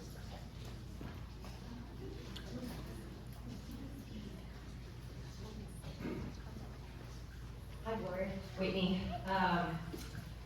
So, quick questions that came up during the presentation, which, Gina, you said this came up a week ago, and that's a whole ton of work you did in 1 week. So, I was wondering, first of all, why the county waited until now to find a place to rent for their renovation. Secondly, I was also wondering why they need to rent some place, because apparently, like, during COVID, everybody worked from home, right? Including that administration, maybe. They could probably find some other place to work. I don't feel like our students should have to be put in portables, and all of our students would have to be, or excuse me, the teachers have to relocate their classrooms, which a lot of them have been in for, obviously, at least 8 years. Yeah. So, I just really hope this doesn't happen. My first time on campus was just a few weeks ago when my daughter got to go to softball. I have a 1st grader and a preschooler. And it's one of those schools where everybody who walked through it was like, holy cow, look at how much more there is. I drive by that school every single day going out into town. It is phenomenal. The thought that my family and children, well, it's not going to be temporary if it gets rented out. But they won't be able to get to go there. It's awful. So, looking forward to hearing the answers to questions. Thank you. We're gonna take one more, and then we need to move on, and we're gonna try to answer some questions, and then move on with our board meeting. awesome. My name is Laurel Browning. My question is how and when would the advisory committee be formed? How would we as parents be able to come onto that advisory committee?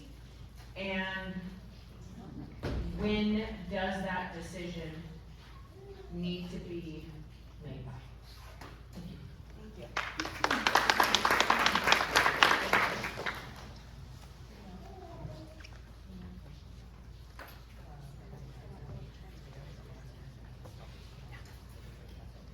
Okay, so what we're gonna do is we're gonna put together, we've written down all of your questions. We're gonna compile, the answers, and we're gonna put that out soon. Need some more information, and, thank you everyone for coming out. It is a hard decision, and we value your input, we want your input. You know, I don't know if you guys wanna say anything, because this is such a, not heated, but it's emotional. It's emotional, thank you, that is the word. It is an emotional topic, that we all have opinions on, we all have a history of it, Washington, in some form or another, so we hear you, we understand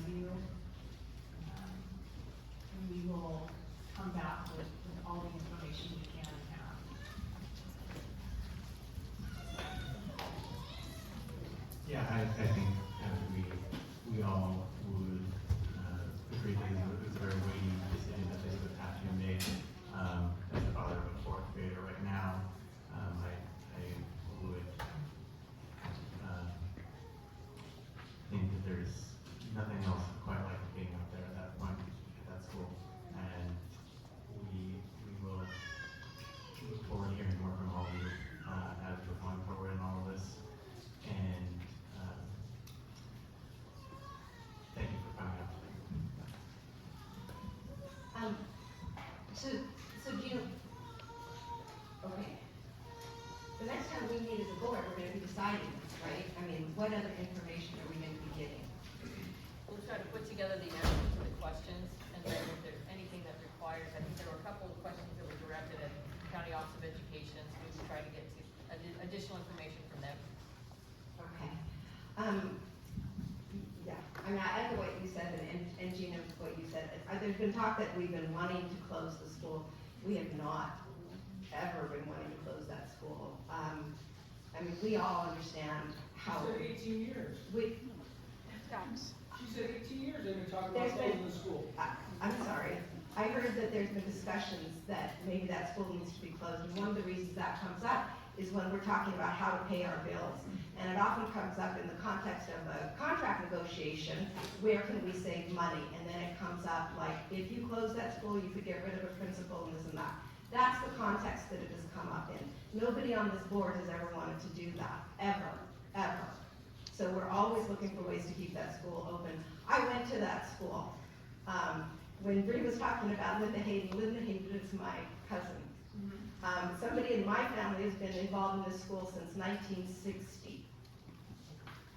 My kids did not get to go to this school. I moved away. I came back when my youngest daughter was in a freshman at Salinas High School.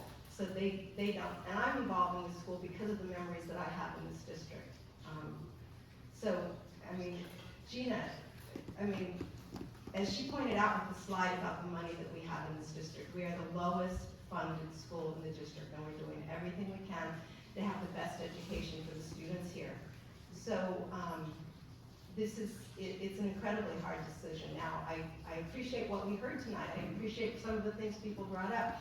I too wonder if $500,000 is enough for what is going to happen here.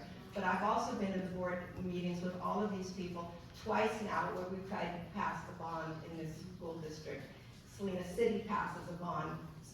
Salinas High School passes a bond. Santa Rita passes a bond. We don't pass a bond. We don't pass a bond. What was the bond for, Gina? Infrastructure improvements. Well, how many millions was it? $19 million. $19 million. It was for And there were 19. specific projects outlined. Not Yes. every penny was Yes. outlined, because Yes. there is some flexibility And for it what said- you can use for improvements, but Right. there were some specific projects outlined. And it said very clearly that none of the money could go to salaries. That is not what you do a bond for. That was not salaries. But somehow, we could not get the message out to the community that this is your school. This is your school. This is your community school. And we couldn't pass the bond. And so this is where we are now. We don't want to be here now. We wanted to have that money to talk about a soil science education center at this school and more nature trails at Washington Union. That's where we wanted to be. And that's not where we are now. And I agree with what you were saying, that if we close the school, what then? This decision has not been made, and I appreciate what you're saying, but we watch our enrollment decline, and we don't know what to do. We can't lower the cost of housing in this area to bring in more families. We are bringing in a great, we're bringing in a lot of diverse, we're bringing in inter-district transfer, which is great for our community, but we don't know how long that's going to continue. None of us want to close the school. Absolutely. I mean, I would be looking at, like, the question that I had was, how many rooms do they need? Could we do something else? When I went to this school, kindergarten was at Washington. My classroom. Yeah. Yeah. So there are more questions, but, it bothers me to hear that some people are accusing us of mismanagement. If you look at our funding. We do incredible work with minimal budgets. We do not have that. And our administrators are, nobody in this district is overpaid, and nobody has a job. There's not one person in this district where you can say, I wonder what that person does. You know, they're all wearing 18 hats. If we were a different district that got supplemental funding, it would be different, but we're not. And I don't mean to lecture you, and I'm sorry I've gone on. I really appreciated what you heard, and I love that so many of you came out here to fight for this school, because we do have to fight for this school. So I appreciate that you're here. Thank you so much for coming out and giving your questions, your concerns, your thoughts, and your passion. It's really, it's sad that it takes so, it's lovely to see so many people. And it was so, I was telling Hope, it was so cool to me, like we all said the Pledge of Allegiance all together. It was like, that's so, I don't know, it just was, it's so nice. So it's sad that this is what's bringing us together. But I hope that we can find out more and it will lead us to the right decision. Thank you, Gavin. Is that your decision? The board makes that decision, or do the public get? Yeah, do we get a choice? Of course. Do you guys understand how hard it will be to open this school back up? Why doesn't San Venancio close? If we can barely make it now, and the funding is so bad now, As you say. and we have no staff, and it's been going on for 18 years, do you know how hard it will be to open the school back up? It's not gonna open back up. Exactly, say You it. just have to really understand that. And it's not, don't kid yourself over 2 years. Because if you shut it down, it's not opening back up. I appreciate everything that you said, and we understand that. We understand every single concern. And I want to be clear, I think I may have been a little bit misinterpreted here. When I say we need to form a committee to look at what's best for the district, the students are our district. I meant in no way to demean the importance of the children of this district. That's why we show up every day. So I don't want to be misinterpreted on that. We heard you loud and clear. I hear your concerns. This is a very difficult, this is a board decision. It will be a very difficult decision for this board. So what we're gonna go back out now and do is we're gonna get answers to every question that was asked. We'll share those questions with you. I will share them with the board. And we'll reconvene probably very quickly. We'll probably have to schedule a special board meeting to consider this, and we'll go from there. So I do appreciate everybody's input. I appreciate your comments, and I appreciate participation in this meeting. Denise, can I say, Sarah, if you have more questions after listening to what has happened, please send them to Gina so that they can be answered as well. Okay, all right, I am gonna move on to action items. So number one, approval of 2025-26 completed, job share.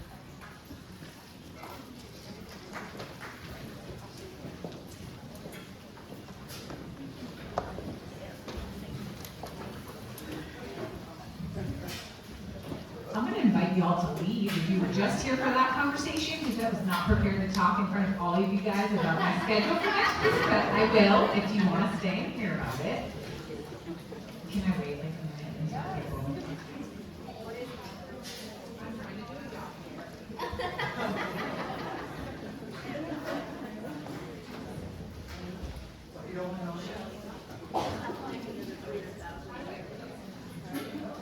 Atta girl. Yes.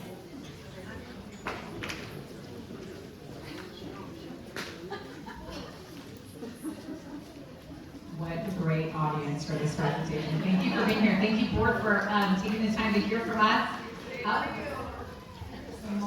I'm Christina Ziegler, and I'm here with Beth Rodriguez, and we are going to propose a job share situation for next year for the two of us. I am currently the 6th and 7th grade science teacher. Sorry, I should be facing this way. At San Venancio. I am also a district parent. Those are my two kids. I have one in 4th grade at Washington and one in 1st grade at Toro. And also from the archives, I am a alum. That's me in 8th grade on the San Venancio campus, which looks very similar to two. Not eerily similar to what You just have to look at the little truck there on the side, and that will age the photo for you. So I'm really invested in this district. I live across the street in the San Venancio Village. Here's my, oh gosh, here's my family. And I am so excited to be teaching here. I'm not here to sell myself, but I'm struggling with this clicker here. But I will tell you, this next year will be my 10th year of teaching, and my 7th year at San Venancio. I've taught a variety of grades of science and math, and I'm excited to work out something that will allow me to stay here with the district. I'm seeking a job share because I'm waiting to see if it will, oh, there it is. No. I'm looking for a little more work-life balance, specifically more time with my family as my kids are getting older. I see that window closing, door closing, so I want to be with them. And also, many of you guys know I'm a 4-year-out breast cancer survivor, and balancing my medical appointments with my daily schedule has been challenging. Big shout out to Joe, who's been so helpful. I could not have kept this job without his support. So I'm hoping that with a little more time in my day, I can put those medical appointments in comfortably. Okay, now it's Beth's turn. I'm a little under the weather, so I apologize. I'll do my best. So I'm Beth Rodriguez. I'm kind of a new face to the district. We just moved here over the summer. So I'm going to give you more of a background of who I am. I was born in Texas. I went to the University of Texas in Austin. I got my bachelor's in aerospace engineering. I worked in the industry for 10 years. Those are some projects that I worked on. So I worked at Lockheed Martin, Boeing, and Bell Helicopter. During that time, we moved to Florida. I had my babies in Florida, became a stay-at-home mom, tried to go back to industry, didn't work out so well. And then my husband got a job in California. So we moved from Florida to California last summer. I have 2 kids, a 7-year-old and a 9-year-old, at Toro in Washington. I came to this community, try not to cry, but it welcomed me with open arms. So like hearing all the stories just a few minutes ago, it was having me in tears. Chaos crew! I've only been here for 6 months, so it's been amazing.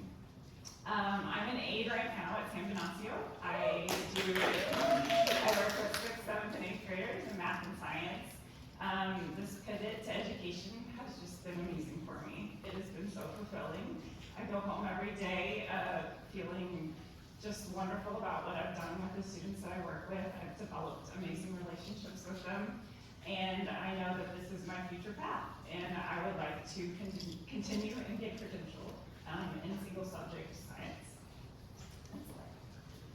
So I laid out my background there, so you know that I have taken quite extensive math and science classes, Cal 1, 2, 3, differential equations, Chem, Physics 1 and 2, spacecraft, aircraft dynamics, thermodynamics, I could go on, it's boring. Path to credential, so this is the future for me, is to become a teacher.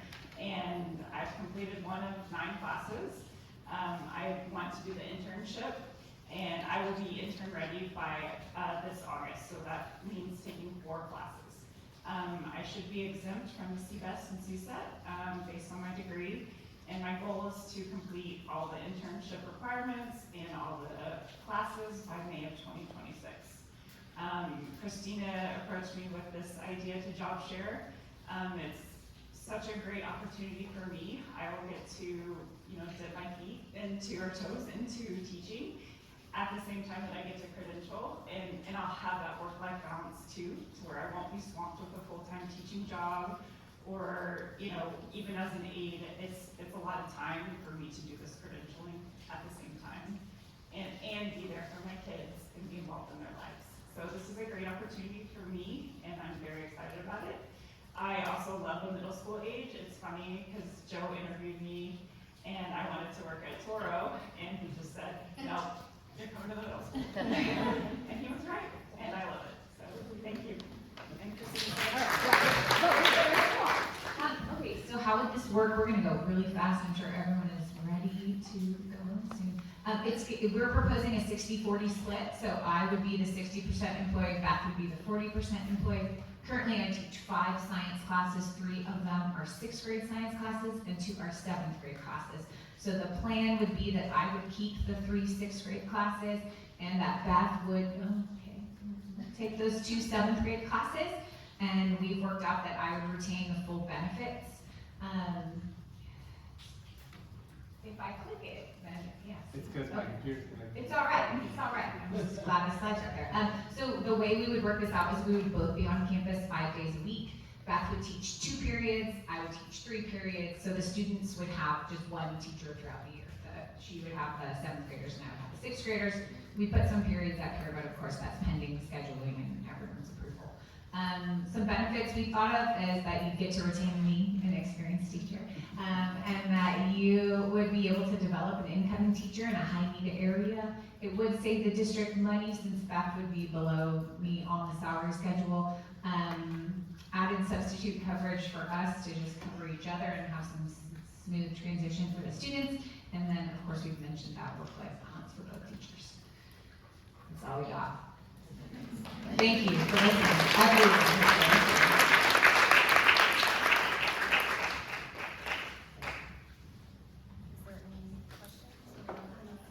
have a question. First of all, I love the proposal. I think Igor is a fantastic teacher, and I'm excited about making your life better and keeping you here in our district. So that's fantastic. But from a point of view of equity, how do we work out the benefits? Like, what does that look like if you've got one person getting benefits and the other person not? That's just a contractual agreement, so they have to, that's part of the contractual agreement that says, in a job share, somebody picks up the benefits, and that's just mutually agreed upon between the 2 teachers. As long as they agree to it, that's all. I mean, the fact that we have one job share that's going so well, it makes me. Yeah, absolutely. Yeah.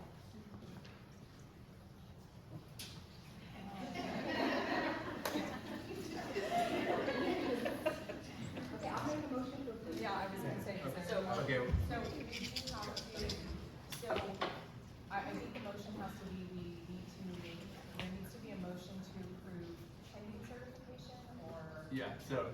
Pending intern credential status. Credentials, yeah, status, so that's. So if you guys want to approve it, which I think would be great, then we would make a motion to approve the job share agreement pending Beth's intern credential readiness. I'll make that motion. Right, Yes, I vote to approve the job share pending the internship. all right, all those in favor? All right, motion passes. Okay. Yay. All right, moving on to proposed 2025-26 tuition increase for WSB extended daycare program.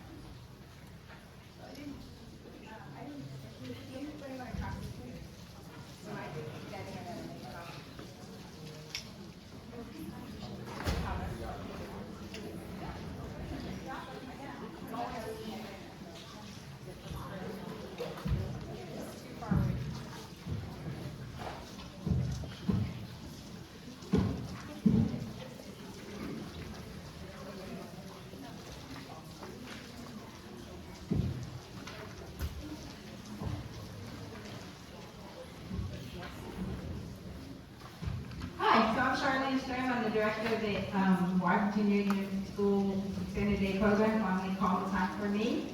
And I've been doing this now for 6 years, and not changing the price every 6 years, but working as a director of taking care of our wonderful kids and families. So I brought an update today for future needs of what's going on.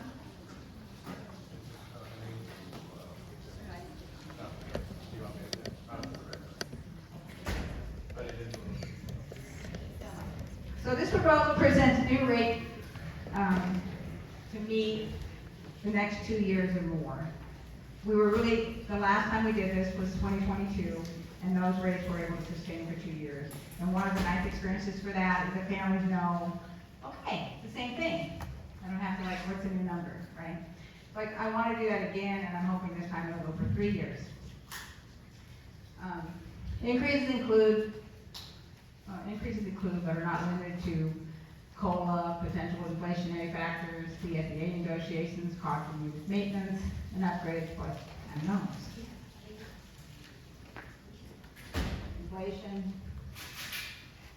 COLA, tariffs, GDP, Department of Education changes. I wish I knew all the answers too. So, the proposed rationales are increases are not limited to those things I just mentioned, because the time from East building is also showing some signs of wear and tear, reflected a need for repairs and upgrades. For example, our ramp, which we haven't had any problem putting a, maintenance order to get the ramps done. The side of our building is looking a little ratty, needs to be painted. There's actually a drain thing that is leaking and making a big puddle on the side. There's a leak like this one in our building. If you were to go over there right now, you'd see some buckets that are down in case it rains in there. This is our hot water heater, and underneath there, that shelf is about to fall through. And then this is carpet 101 duct tape. Okay. So when I first started 6 years ago, I did some work with the carpet. It wasn't that much money. It's not like all these things are a lot of money. It's just that we've been trying to hold everything really tight, and so there are things that I want to also start getting some work done on. All right, so the history of and economics demonstrate that when the cost of goods and services go up, and so does the cost of living, these are all obvious. Wages give a higher demand on them, healthcare, inevitably the wages keep coming. And for us, the two things that really affect us are the annual negotiation. And I've definitely sat there like a deer in the headlights when I thought I raised it enough, and all of a sudden it's that much, right? So, and then with where we are currently, the environmental effects that are going to happen with tariffs and things like that, where egg prices are up, we don't know what's going to happen with cost of paper supplies and things like that. But we're not sure, right? So this proposal is a proactive step because it's all interconnected: food, gas, paper, labor, and the unexpected, and it will hit our budget. So a little tiny bit of research on the COLA thing, just as a sense of humor thing for all of you. When I first started, John asked me what COLA was, and I said Pepsi or Coke, I don't know. And so I've since learned the importance of understanding that cost of living is important, and in that period since I started, I've seen COLA at 2.8 for that school year, and then 1.6 and 1.3. Then we had COVID, and suddenly the cost of living went 5.9 and 8.7. Well, races kind of follow these things a little bit. And then the last 2 years, it's been 3.2 and 2.5, and now, here we are now, we don't know. I don't know, the other piece of research that I'm bringing forward is that a local after-school program finally published information for what the rates are right now. They're not publishing them. I look for Salinas, I look for Carmel, I look for Monterey. What I am finding is a lot of information about their program, but they're actually not putting their rates out there. So I don't really know what that's about, but I do know our closest neighbor over here, for their TK program, which is the same amount of time as ours in the afternoons, are charging $8,130 for a year. So that's my research.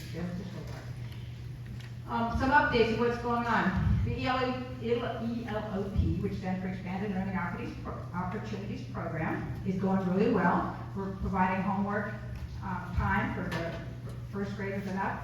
We always have projects and things that are going on for the kindergartners that support their physical, intellectual, emotional, and social needs. And we always have books to read.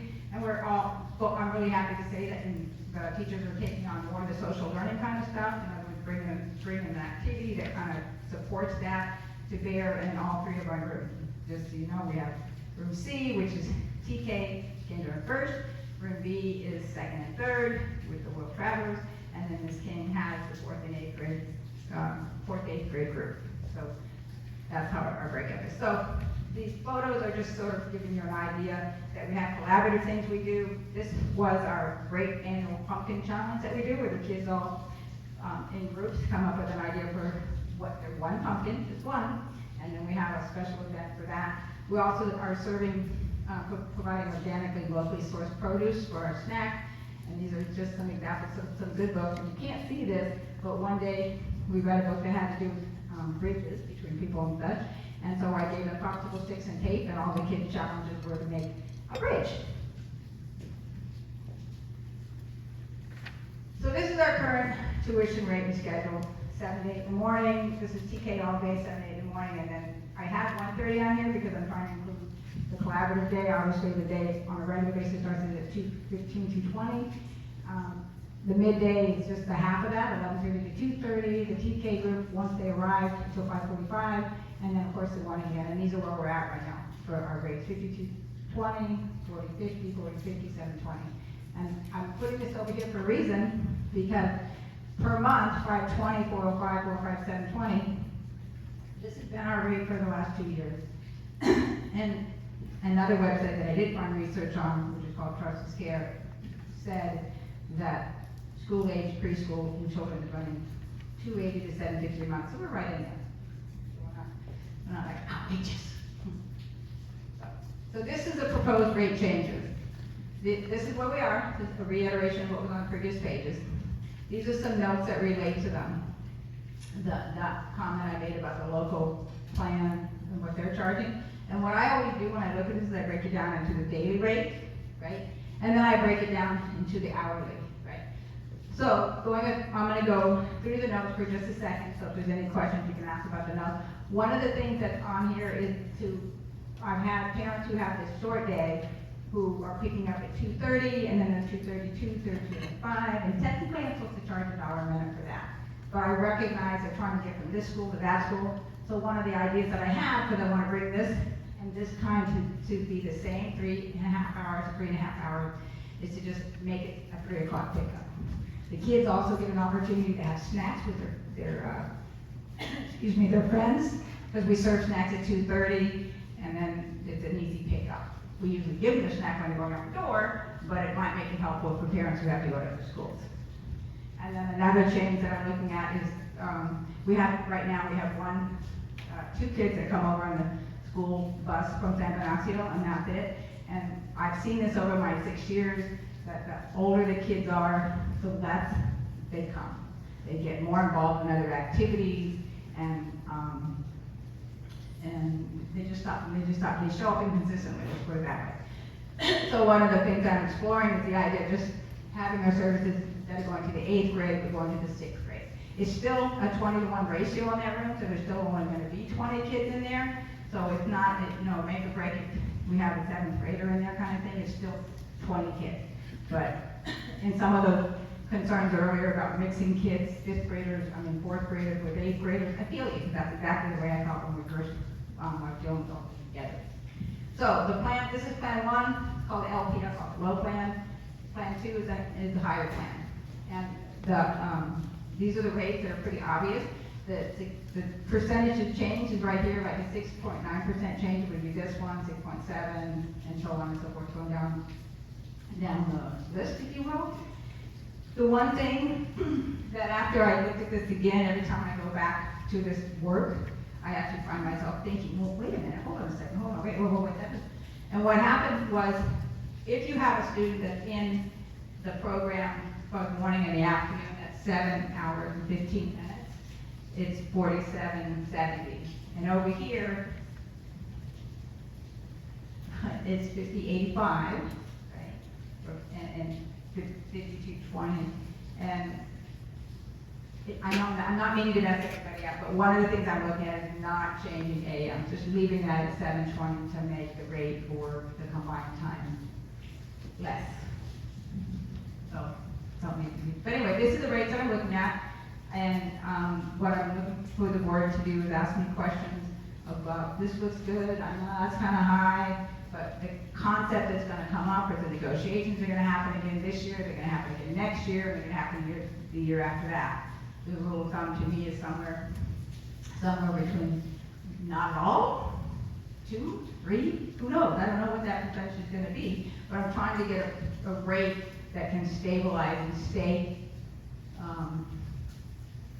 consistent for families to plan on. I know it's more money, it's just kind of like, oh. So breaking it down into that previous thing, this is $558 a month. This is $567, and so forth. Does anybody have any questions? Yeah, great. So could you just break down the difference between plan 1 and plan 2 again? Just one of them is. So plan 1 is basically kind of a 6 to 7% increase, and plan 2 is an 8 to 9% increase. Offering 2 different plans? I'm giving you guys the 2 options. Oh, so you Right, because at 3 years, I'd like to go over year to plan 2, but I also recognize that's a big jump, and I want to, I always feel like it's better for people to say, well, the whole deal here is that we don't know what's gonna happen economically. Things are changing really quickly, and there are needs, obviously, the higher, the more revenue we can create, as well as providing for our needs, and the less time between now and the next request to change. Does that make sense? Yeah. I'm just on a little, maybe a little bit more clarification on, we do know the cost of living increases projected to be about 2.5. Right. 2.8 right now? Right. 2.49? Right. So the difference between 2.49 and 6.5? Right, last year we did the wage increases already.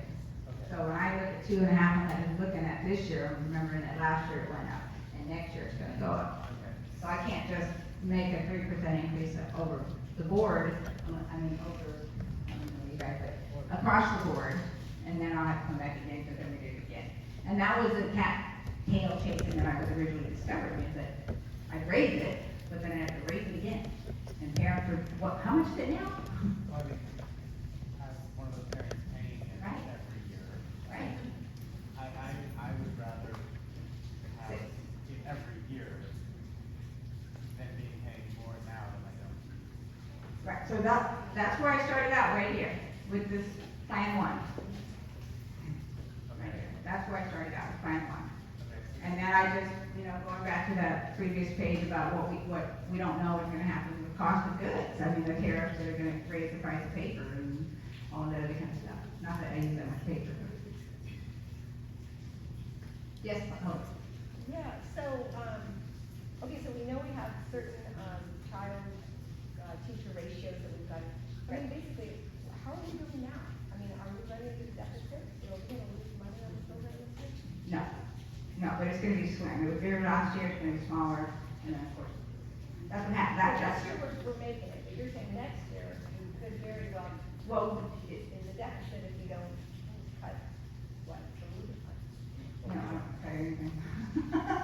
It's just that, that's what happens, like, the extra that's put aside, I mean, labor's the largest percentage of what we spend our funding on, right? Right. And then but that goes up, and that continues to go up. And so when I plan a number that just equally matches it, then next year I have to do it again, because we don't, and I'm always one step behind, because negotiations haven't happened. And I know sometimes 0 can happen, but I also remember the one time when I was ready for 3 and suddenly it was 8%, So it's just trying to create a little more sustainability in what the budget's gonna look like, instead of chasing every year's negotiated reality. And that seems to be, what I've experienced in my 6 years, is that this last one was great, because the number we picked sustained, and it was sustained for the next year, but what will come across to the general fund will be less. And a lot of the conversation earlier was about how do we bring that revenue to help the school too, which I know is my fiduciary responsibility. So we intend for me to be in what? It'll have a positive impact. This year, yeah. Okay. And then next year, depending on negotiations that are done, cost of food and services, all of those things are gonna affect the actual true reality of next year.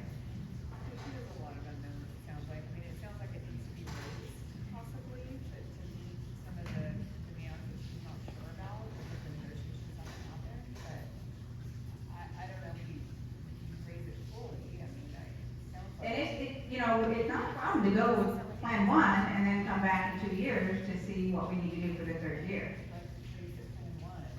Yeah. But I still just don't see where the rest of that is going. You say that the cost of labor is the biggest. And, yeah, and any, If that's, let's just round up and say that's 3%, the cost of living increase is 2.5, and we round up to 3%, that's a 3% increase in your largest cost.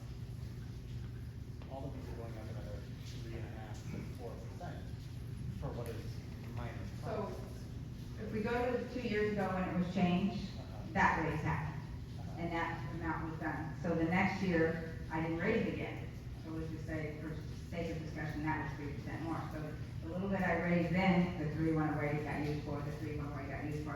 Now we're going into a new year, and we don't know what that, maybe it'll only be 2%. I don't know what it's gonna be, but it'll be what it's gonna be this year, and then only to be back here next year doing it again.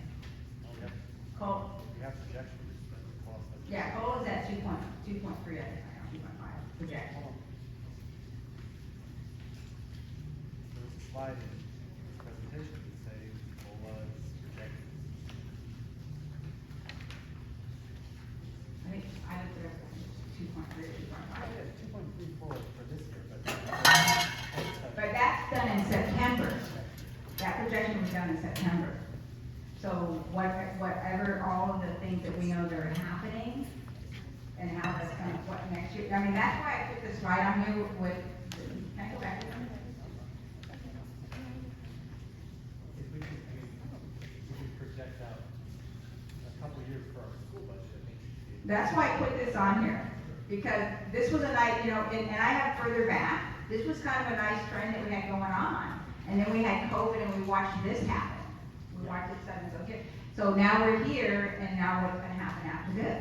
I hope not another global pandemic. No, I don't think it's a global pandemic, but I think the cost of goods and services are gonna get smacked hard.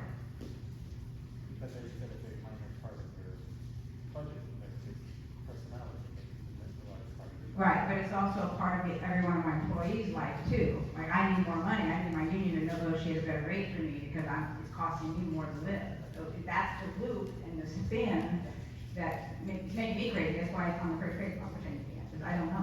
I get that, but it's 2.5% COLA increase, right? Or maybe whatever negotiations work out to be, but I don't see where the rest of that sort of budget is necessary. So like, what's the, like, yeah, what's the justification of going up another 4%? If we're just doing like for this year, like. Again, that 6% number means part of it is what we've already increased out. In other words, it's, you know what I mean? I get what you're saying, you're trying to have it so you don't have to come back here next year and then raise it. I get that, but that's also costing, if I have a kid, that's costing me an extra $25 a month, that's costing me a couple $100 over the course of the year to worry about next year, when my kid is maybe not gonna do that. Like, I think of, honestly, I think it's really hard. Changing the price every year. Well, the hard part about that though is I'm still always guessing what it's gonna result in. We have a lot more certainty over this year's coming up than 2 years coming up. Right, you know the price increases that are going to be happening in the next 6 months better than you know the price increases 18. Right, well, and that's where the first plan was started from, was just from the point of view of 2 years. The fact that last year's increase and whatever this year's increase are gonna be is what's incorporated into that 6% situation. So then why are we trying to guess out 2 years? It ends up holding, is what I'm saying. This number would be for the next 2 years. So the general fund won't be the same the first year. It'll go down a little bit, and then it'll go down a little bit more. So it's just a trade-off. The general fund is what supports our expenses. I get that, I'm just not sure what that is. Okay. Having 2-year increases. Well, I have experienced a lot of families that are, you know, what is it now? You know, I'm writing the wrong check number, and I know that's not that big of a deal, but I don't have a family of my own that I have to support, but it feels like if you can kind of say this is what it's gonna be for the next couple of years, it's a little less stressful than I don't know what it's gonna be next year, and they're invested in being a part of this program. That's just kind of, because, and here's why I say it, the TK Kinder program is the most expensive, and then you have first and second grade, and third grade. And then the number of kids that we get just start to drop off as you get into 4th, 5th, 6th, 7th, right? And so it's really that family, especially like yours, where they have multiple kids. And you have multiple kids at $4,000 is But fourth, huh? It's a second mortgage. Yeah. Yeah, no, like, So when I had kids going in there all day before school and after school for the whole time, you told me your fees are going up $100 a month so that we can have some security for 2 years from now. Maybe do half of that now and then half of that later. I would say, okay, let's see what the future brings. We'll decide then. That would be my preference. have to change your year. Yeah. Well, I mean, we can do that, but we just have to do it.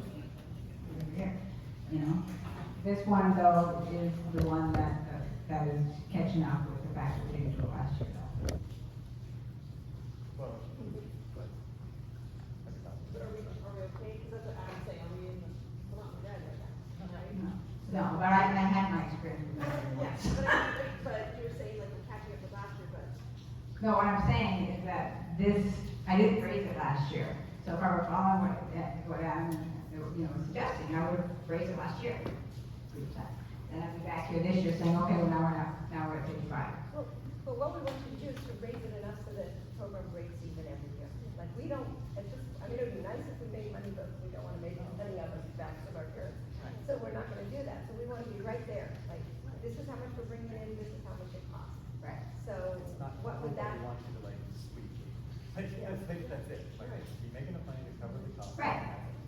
Not to cover next year's. Well, and that's why the earlier slide had all the maintenance, because I mean, I literally stood in front of this board embarrassed that I don't have any money at all, right?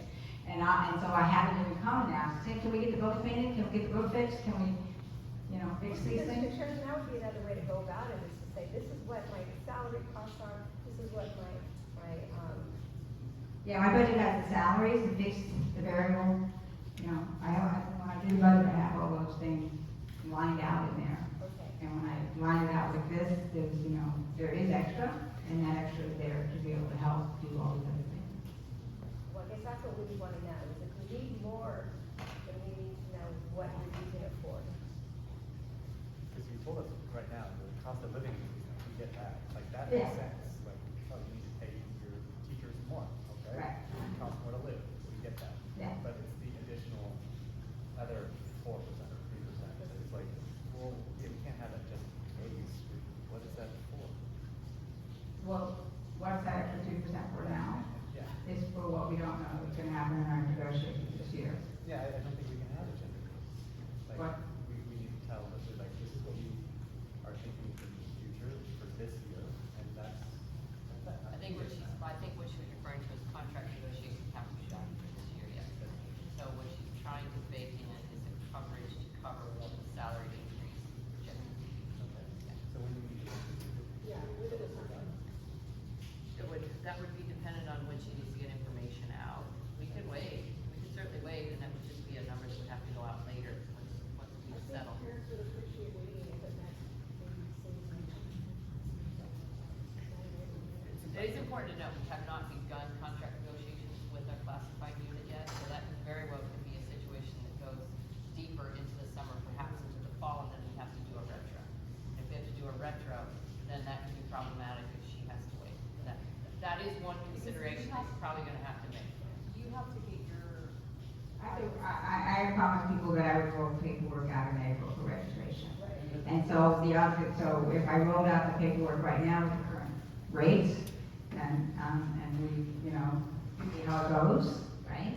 Or we let them know after they've already planned their budgets out, it's more. And I personally wouldn't want to find out that it's more after I've already done all the, and when I say personally, I mean about me registering. Me as a director, to have to tell people the rate went up, and to have had all these people signed up and ready to go, and then suddenly I don't know who's going out and who's left in, and how the first day of school is gonna be. It's just that whole administrative process of getting everything ready for that first day in August. And so a lot of people wanted it sooner, but I've kind of put that mark in the sand of April so that they can get all their registration turned in. We can, you know, last year we had no room for certain programs. And so I just want to make sure that everybody knows what it is that they're signing up for. So if the board said, okay, 4%, what would you make it work, it's just gonna, like I said, it's just gonna come down to, maybe we're not fixing things, maybe, you know, I'm tightening back up again on what we're getting for our program. You know, believe me, we have so much recycle art stuff that we're doing is crazy, but fine. This was the first year I actually placed a large order with discount schools supplies, in a couple of years, because we had gotten really thin, and so, you know, this was the first year when I bought some new things for the classroom, because we kind of got ahead a little bit. And so I kind of like to sort of keep that ahead a little bit, momentum moving, instead of, okay, put some more buckets up. Does somebody want to make a motion for the percentage in it, so we should surely get the, The other thing that is up here with that percentage that it's at right now is the daily rate, you know, $31, $24, and so on and so forth.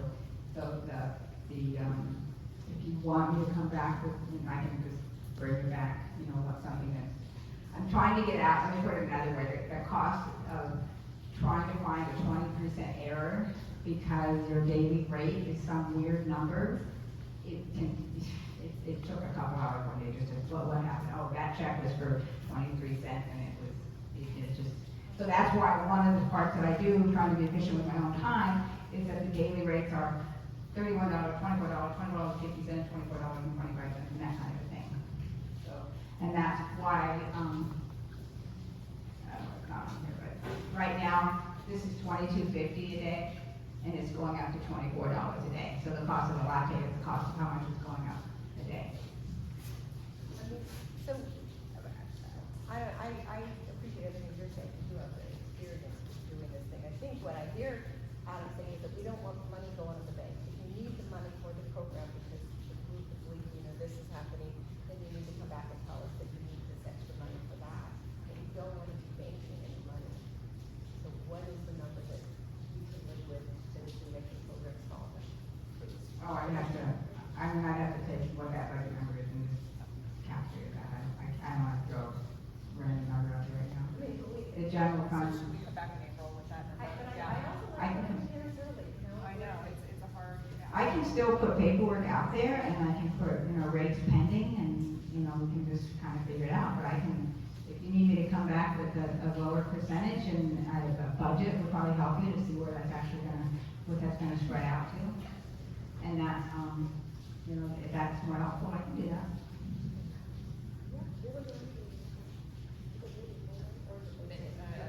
Second Wednesday, so whatever that night, I think, it's the night. Yes,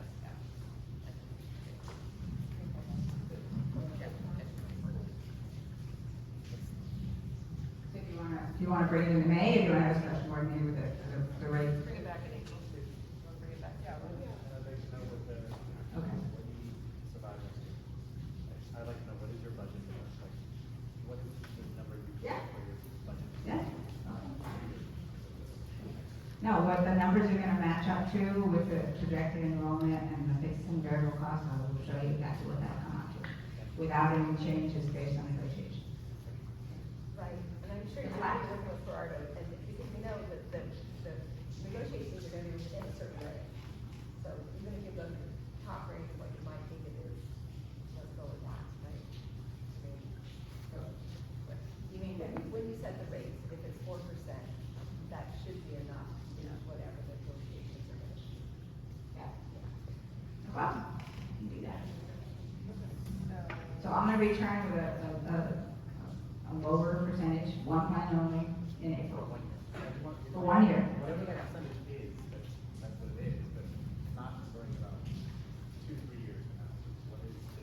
Right. The only other part that so you're saying that you want me also to find out what it's gonna cost to fix our roof or paint? Whatever you think that you need, whatever the program needs. So add those on there, because they've never been in there, that's what's really different for That's me here. the part that we like, you're saying, we don't know what the future is like.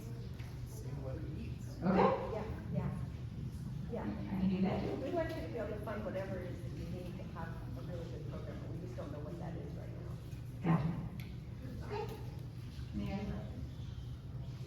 No, we're just trying to figure out, so are we bringing this back for a second reading, are we not approving it, or are we, what are we doing? We're not approving it, but are we bringing it back for a second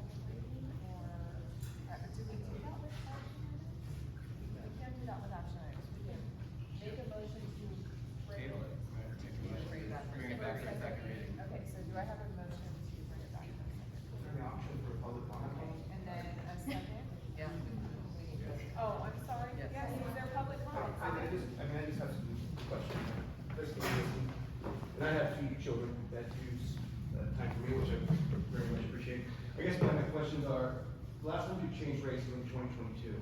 I'm kind of guilty of doing this in my business also. She's waiting out to 2025, so most likely she missed more than one CPI adjustment.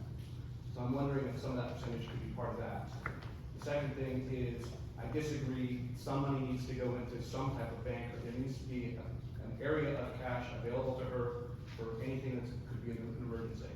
So I think the task would be to keep that at a particular level, and then you guys should come up with the number that would help reimburse that for the times where labor was much higher than expected, or something, leaky roof or whatever. Those are my comments. Thank you.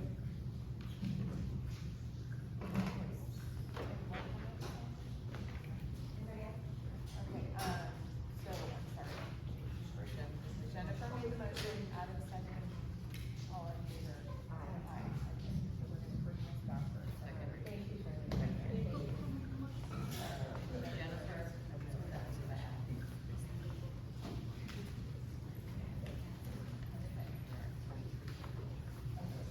And then we're on number 4, approval of updated board policy.